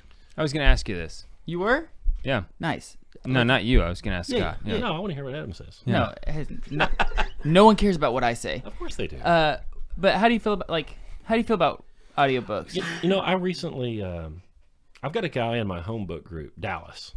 Dallas's mustache. Listen, man, It's legit. Really? crazy handlebar mustache. Nice. Dallas is 64 years old, and I have a picture of Dallas when he was 16, and he still had had it. he's had been it rocking it. unbroken. He's had it unbroken for almost 50 years. Life goals. Yeah, Are you serious? yeah, it's astounding. I had it on my old iPhone. I had that picture. We should all have a picture of this man on our desk. Dallas Shell. He's a force of nature. But when the books are hard, he turns the audiobook on and then reads along. Man, that's really great. Wow, I've never thought about doing that. Oh, it's so good. Like, I've started doing that. I hate Shakespeare. Hate it. Just hate it. I don't know. I'm too engineery or something. I don't know. I only read it, listen to it, so I can tell other people that that's what I've done. Right. Yeah, I mean, it's just bragging rights. I have to listen to those. And, they're plays. They're meant to be, whatever. I did actually like The Taming of the Shrew. Taming of the Shrew is awesome. I did. That speech she gives at the end is pretty awesome. Yeah. Hamlet and The Taming of the Shrew. Yeah. So I like to read along, and there's light stuff, like if somebody, business books or whatever, it's great. But Aristotle, Aquinas, I don't know about that. There's stuff that I think you have to sit down with, and involve as many of your senses as possible. You need to touch it. If it's an old book, you can smell it. You need to see it, read it out loud to yourself or to somebody else, write in it. And then go to seminar and talk about it and involve as many of your senses as possible. You'll have a deeper experience of the thing. But, we're all busy and we can't get all the things done we want. So if it's audio, then it's audio, If that's where you got to be, then what are you going to do? Yeah. I also wanted to ask you, when do you read? Because I just find so little time. I go to work, I come home, I eat dinner, I spend an hour with the kids, maybe they go to bed, and now it's like I finally get a chance to spend, some time with my bride, and so like when are you reading? Yeah. Well, at Online Great Books, we built all the reading goals around 30 minutes a day. Okay. For 6 days a week, so 3 hours a week total. So we have a seminar once a month. And if the average person reading 3 hours a week will cover everything they need to get into that seminar. I find that reading less than that, if it's a difficult book, it takes a minute to get in the rhythm of a difficult book, Sure. But typically if you can find 30 minutes, and you get your light phone, you'll probably find 30 minutes. Yeah. That's true. We're going through a program right now called Exodus 90. It's basically asceticism, prayer, like It's Lent on steroids. yeah, it's asceticism, prayer, and community, like fellowship with men. And so the whole thing is you're not supposed to use your phone. You can't. Yeah, off basically of social media. no internet unless it's an essential task. And yeah, things No like eating between meals. No sweets. just like Cold showers. Yeah, things like that. But I have found through this process that I said I was busy, and I have been able to read more books. I've gone through like 3 books. When so are you far. reading? Okay, so when are you reading? I read at night after I get my kids down with my wife. Like, So you'll read together. we may be reading different books, but we're reading like in the room together. Okay. I hate reading to children. I'm not good at it. I never read to my kids. The thing is I'm not good at. My wife, she's a really good story. She's really good at reading out loud. I'm not a good. I can't read out loud very well. I'm not very good at it. I hate children's books. I don't want to hear about it. so what we did is like, it's reading time. I've got my book. Go get your book, and they go get Thomas, whatever the heck it is the kid's reading, and Really, because I've really enjoyed from the early John Senior list when they talk about like Tarzan, Killdeer, Zorro, all this other stuff. Is like I've got it. I like Tarzan. Deer Slayer. Deer Slayer. Yeah. Killdeer is the name of the rifle in the book Deer Slayer. Deer Slayer's so good. Yeah. We did That movie, that book Slayer. changed. That changed me. That book. Did it? Yeah. You know that next to the Bible, the Leather Stocking Tales were the most owned book in the United States until the 1840s. Hold on, what's the Leather Stocking Tales? That's all those, like Last of the Mohicans, the Deer Slayer, the Pathfinder. Oh, really? Yeah. There's like 4 of those. Yeah, but people in the United States in the early 1800s, that's not an easy book, man. Deer Slayer, not easy.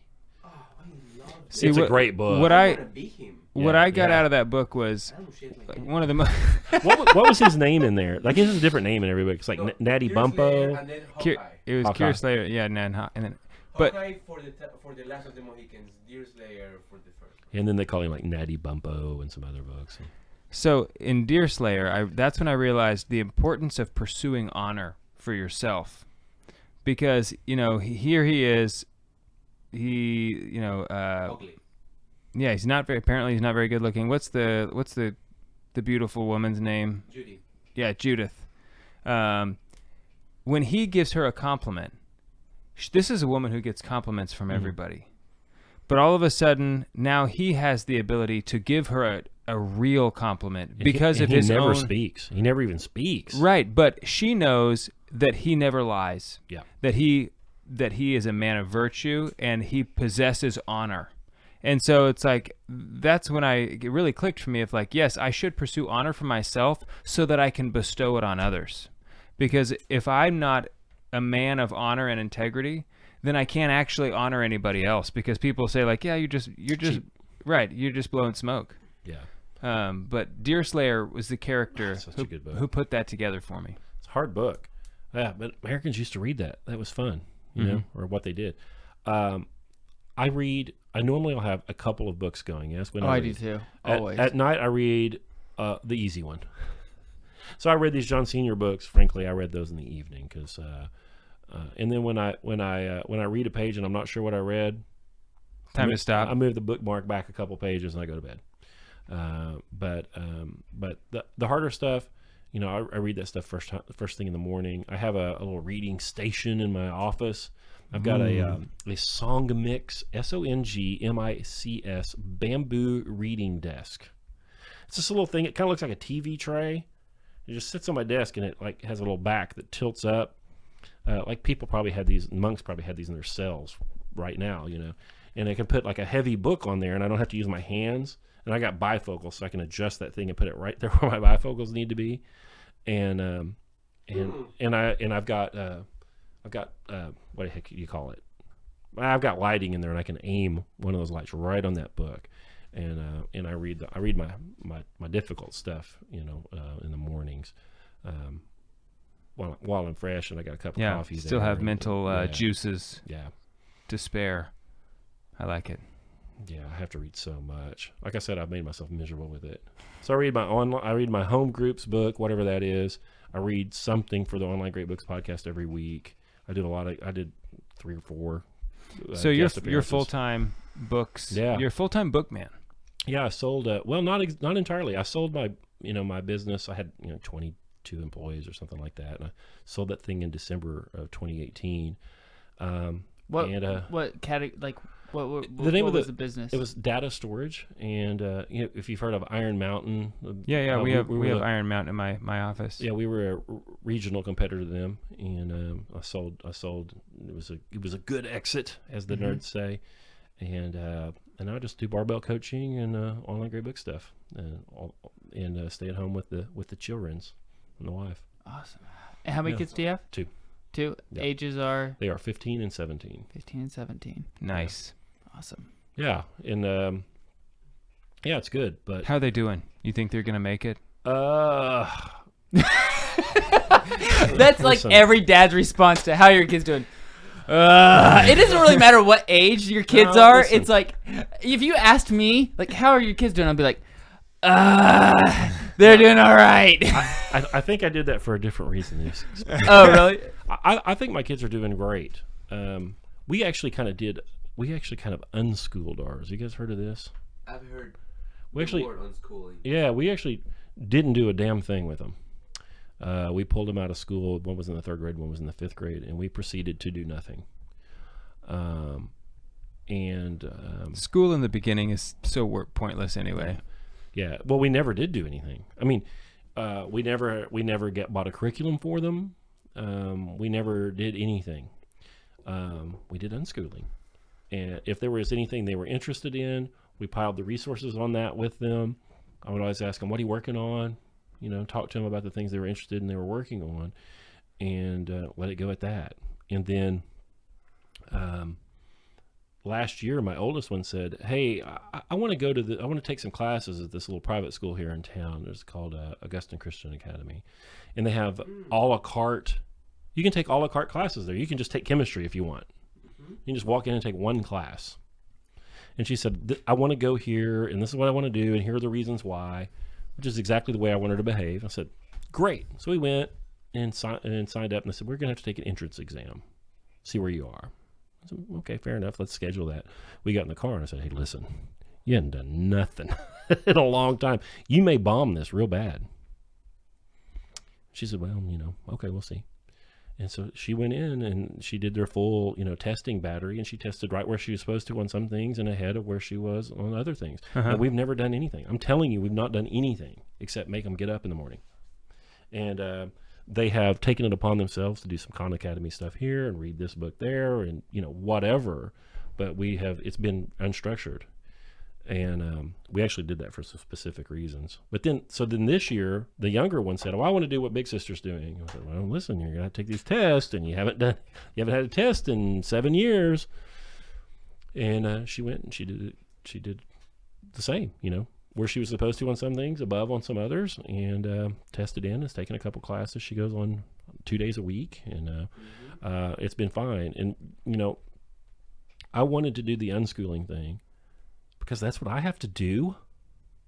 There's no school for what I do or you do or whatever. Right.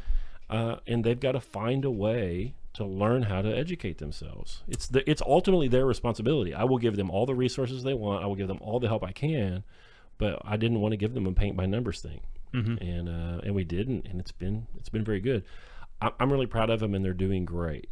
The reason I made that noise is because I don't know what the heck I don't know how they're gonna find a mate. I don't know what the future holds for them, because that future isn't up to them. Right. Well, I'll tell you that I was sitting this evening at the dinner table, and we were eating dinner. And I look over at my son, who's 5. I say, Jude, would you like a napkin? He goes, nah, it's all right. I got a sock. That's a resourceful individual right there. And he took his sock off. I didn't realize what he was doing. He took his sock off, used his sock across his face, And then put it and back on. put it back on. There you go. I go, that we are winning. We are winning. Yeah. And You are just gonna really tame some woman's heart. Yeah. She's gonna be captivated by you, son. yeah. That's a resourceful individual. Yeah. He is a problem solver. No, actually, Dad, I already have this sock and it's already dirty. Yeah. So, No sense in dirtying that clean napkin. right. So, in the vein of restoration of realism, Yes. if you've ever been in the woods and it's time, Mm-hmm. Uh huh. Mm-hmm. like nature is calling, Yeah. and you don't have any paper, Right. Mm-hmm. you have to take your pocket knife and cut the top off your sock Mm. and clean yourself up. Yeah. That's a good idea. And then it gives you an appreciation for Toilet paper. Oh, yeah. Or maybe your son will have an appreciation for napkins at some point that other people don't have. Yeah. Maybe. Or socks. Or socks. I don't know. I have gone in the woods and come back with no breast pocket. Ooh, another good reason to wear pocket tees. That's right. Well, it's like, what happened? I'm like, I don't know. I don't It know. all happened so fast. I don't know. Yeah. You just have to find a time to read your darn books, people. Mm-hmm. So, what about? Sometimes I feel like the urge to like reread this paragraph, Yeah. and I do it. But I feel like if I reread every other paragraph, I'm never gonna just get through it. So, at one point, I was like, just what's your advice on like saying, okay, trust yourself. It's like there may be something deeper that's gonna be work on later that's gonna bring light to this. But I also don't want to go on with any how you say, like voids in my mind. Right. We say in Spanish like lagunas. It's like a lake, Yeah. like a void. A lacuna. So yeah. what are your comments on that? Well, I really like Mortimer Adler's 3 readings method. He says you quickly do an inspectional reading of something, and you take a book and you do an inspectional reading. You look at the table of contents, you look at the headings, some stuff in bold. You might read a few pages here and there. You look at a little bit of the index to see what's important, and you start with that. And the truth of it is, you probably do a bunch of inspectional readings and just throw them over your shoulder, like, nah, I'm not going to do that one, But he says you can't do a deep reading as you get familiar with the book. So you have to do an inspectional reading, kind of get familiar with it, and then you can do a deeper reading of the book, an analytical reading, and then later on you end up doing like a syntopical reading of the thing, is what he calls them. And, but if it's a heavy book, I mean, you've got to read it more than once. But in that first reading, I think you have to just plow through. Now, sometimes if I read the paragraph, reading's kind of like mindfulness meditation. If you'll read and you'll find out you were thinking about something else, and your eyes went over the words, but you didn't read them. Yeah. Then I think you got to go back. And you do, and you think, I have never read this. Yeah. It's because you haven't. So I think it takes some experience for you to be aware of your mental state. Like, why am I having to reread it? Am I rereading it because I didn't get it? Or am I rereading it because I daydreamed? And then, like, what stage of the reading are you in? Is it your first? If it's your first reading, and you've already done your inspectional thing, then you've already looked in the Iliad, and you're like, Patroclus' funeral, the shield of Achilles, and you got your, you kind of got the lay of the land, and you're in your first reading. I think you plow through. You just keep plowing. Just don't be a perfectionist. There's not going to be a book report. You just plow through. But if you find yourself wandering, I think you do have to reread. But then if you're in your third reading, I think you do whatever it takes, Okay. But listen, any of it's better than none of it, right? Like, you could be watching Game of Thrones. Even if you only get 7% out of a book, a book, you read it and you're like, I only grasped about 7% of that. If you got 7%, that's way better than. If you get 7% at City of God, you're a beast. Yeah, or Aquinas, Yeah, I mean. So let me ask you this: what was your thought on the restoration of Christian culture? Like, what was your? Oh, I love it. I mean, my wife and I recently bought an acreage, and we're gonna do some stuff there. Mm-hmm. And I sold my business in December of 2018, and I had a number of reasons for doing that. A lot of reasons, and made the decision and did not regret it whatsoever. And about a year later, I found some other reasons for selling it that I wasn't aware of. Like, I was making some money. Mm-hmm. I mean, I was making some money. Mm-hmm. And when you're really making money, everything becomes economic. Like, am I going to fix my sink? Well, I can pay the plumber, and his hourly rate's $85, and mine's more than that. Well, I'd be dumb to pay the plumber. But you become divorced from your home. Mm-hmm. And too many things become economic decisions at that point. And I found that was a problem. And I wasn't even aware of it at the time. It just made sense to pay the plumber.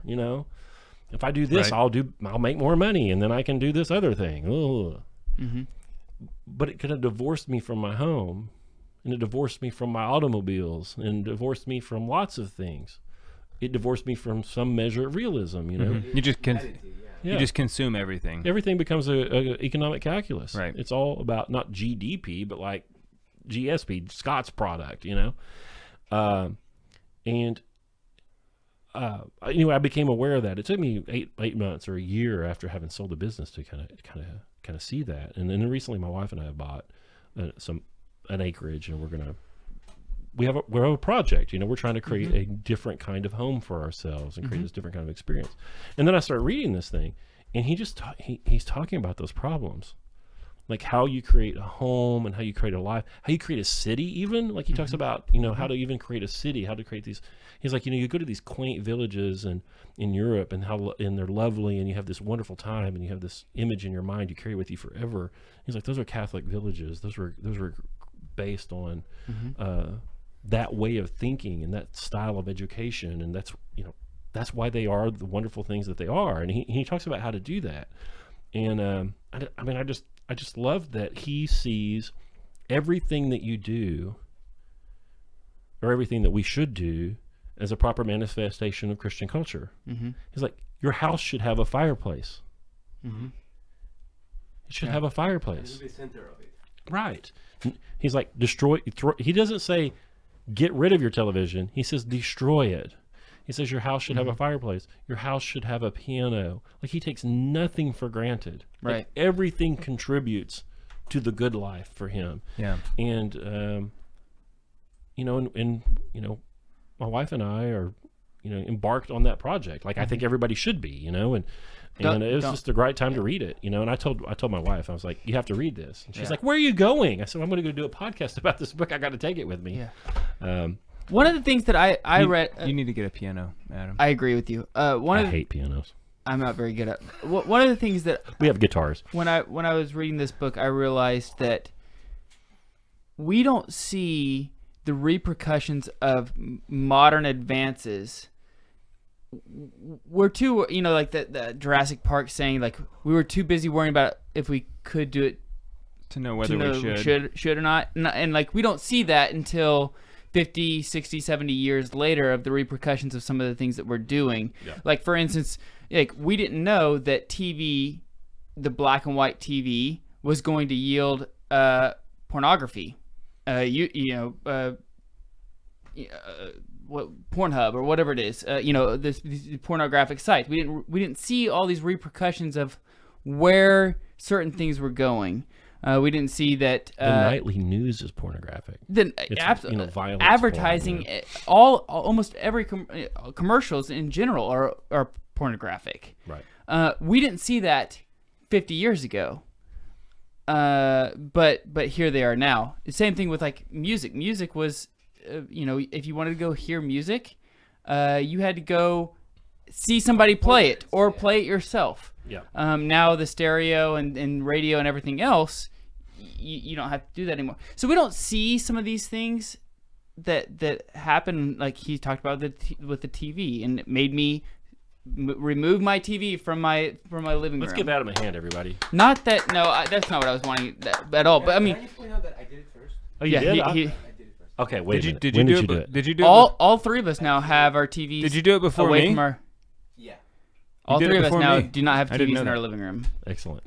But You were talking about it. it took me took me a while to realize, just because I would always rationalize it because I would say, well, I can still use the TV for a good, and in some cases you can be intentional with you, like seeing a movie or with your family and making it a deal, and it can be a good thing. Mm-hmm. I only watch. Oh, what's that? Never mind. I can't remember the name of that movie, but it's a really good one. But yeah. But does it Riveting. Yeah. Thank you. But does it outweigh like all the times that you don't use, like, or even like take medicine for example, like like this is far fetched. You guys may think I'm bizarre here, but just because we're creating all these antibodies that are, controlling viruses, does that mean at some point 400, 500 years from now, no one's going to have any kind of, like, we're all going to be having to have antibody, like taking medicine because we don't have any kind of immune system whatsoever? Yeah, and I think the answer is we don't know. We don't know that, but you're probably crazy. I am probably crazy. I don't know. I don't think we know. I don't know that answer. I'm not saying that that's the answer. Yeah. I'm just saying, like, we don't think. I don't think in this day and age we think about the repercussions of things that we're doing. The repercussions of the TV no longer it prohibits family life.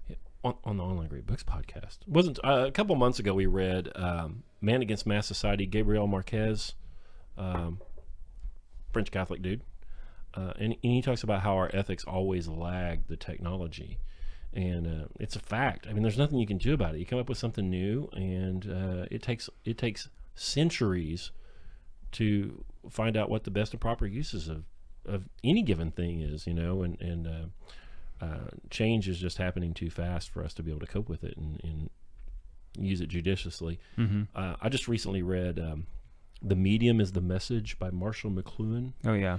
He wrote it in 1968 or something like that. Yeah. And he says that the medium is more important than any given message that you see on the medium. So, like, anything that you watch on television isn't as important as the fact that television exists. It's on television, right? Right. Television changed the way our minds work and the way we interact with other people and the way our lives are more than any given thing than Gilligan's Island. I don't know. Anything that could have been on TV. And I think it's true. Recorded music and televisions have completely turned people from doers into consumers. you listen to recorded music instead of playing your piano or your guitar. You watch sports and rather than play them. And the fact that those media exist is of more consequence than we can know when they crop up. Yeah. It's really easy for us to get excited about the internet and like, well, I can go to archive.org and get any book I want like that. Well, so that what can happen, Yeah, but then it's like, but do you actually get the book? Right. Yeah, you don't. Yeah. Yeah, that's another reason why we need those beautiful leather books, because I think there's going to be a digital book burning coming. This is my last question. What is your favorite book? I don't know. I know. I knew you were going to hate this question, but I just wanted... It changes. For a very, very long time, it was Henry David Thoreau's Walden. Okay, I don't know that one. Yeah. Written 1854. Thoreau is he's a new thing. He's an American. And he leaves Concord, the town of Concord, Massachusetts, and he goes into the woods by a pond called Walden Pond, and for about $20 builds himself a shack and plants some beans and lives there for a little over 2 years by himself. And he's got a fireplace, and he grows his own food, and he reads and writes and looks at the trees and rejects modern society. And he's got a story in there about one of his friends says, let's go to Fitchburg, next city over. Let's go to Fitchburg. He says, we can take the train. This sums up the whole book. He says, we can take the train. And Thoreau says, well, I'll tell you what, you go take the train. I'm walking right now. So he says, I started out immediately, because the man who travels best travels afoot and travels alone. And he started immediately. And he says, meanwhile, my friend had to go to work, and he worked all day the next day to save up the money so that he could buy the ticket. And I walked all day, and I was in Fitchburg and had been there all night when my friend arrived at 10 o'clock the next morning. But his friend had worked all day, but he benefited from the time he spent on the walk, and didn't have to do something that didn't serve his final cause. And I mean, that pretty much sums up the whole book. He's like, if you do it, it needs to serve your purpose. And he's anti-consumer. He's anti-excess. He's a back-to-nature kind of guy. And he's distinctly American. He's like, whatever you do has to serve your purpose. And it's a fiction? No, it's about his time. I mean, it's a true story. Yeah. Yeah. He borrowed I think he borrowed a shovel and an axe, and he walked out in the woods, and he built a shack, and he lived in that shack for a little over 2 years, and he wrote about that experience. He said that he didn't go out there to live as meanly as he could, but to live as best as he could. He said he did it to suck the marrow out of life and drive life into a corner, and to live this boldly and as most as he possibly could for that time. And he writes about it, and it's I don't know if it's my favorite book, but it used to be, and it's way, way up there. And I just recently read it. Just trying again. to think about if my wife would be down for that. Well, he's an ascetic. I mean, he's an American monk. He's got like one set of clothes, and he eats like what does he call it? I can't remember what he calls it, but he just like makes this kind of rice and oatmeal paste, and he eats this like fish and like this real simple food, and it's too much. It's too much for anybody that's reasonable. But there's some lessons there, Maybe mama's not into that, but there's some other choices that, I mean, he points out that everything's a choice, and it needs to serve your end, Yeah. And he's ruthless with pursuing his own end. The truth is, we could achieve many of those things here in our own homes. Yeah. By making intentional choices, like getting rid of the television, and just look at the things you have. Do you need them? Are they serving your final cause? Yeah. Or are they distracting you? Yeah, and he wants you to act. He just wants you to act too. He said he tells a story. He said, I once knew a man who went to Europe, and worked in importing and exporting or something, so that he could save up money that he might write. And he says, I say, go up the garret and write at once. Yeah, he's a man of action, and he wants people to identify their values and move on those right now. And he was really worried, I think, that, and rightly so, that everything was too economic in the United States. Yeah, he points it out. Well, Scott, man, thanks so much for hanging out with us. It Thank was you. More time than we bargained for, but I appreciate you hanging out. Hey, it was good fun. Good fun. Yeah. And go check out our show notes if you're still listening. It's greatonlinebooks.com/CatholicMan. 25% off first 3 months. Yeah. Thank you, guys. Maybe somebody will read something now, huh? I hope I hope so.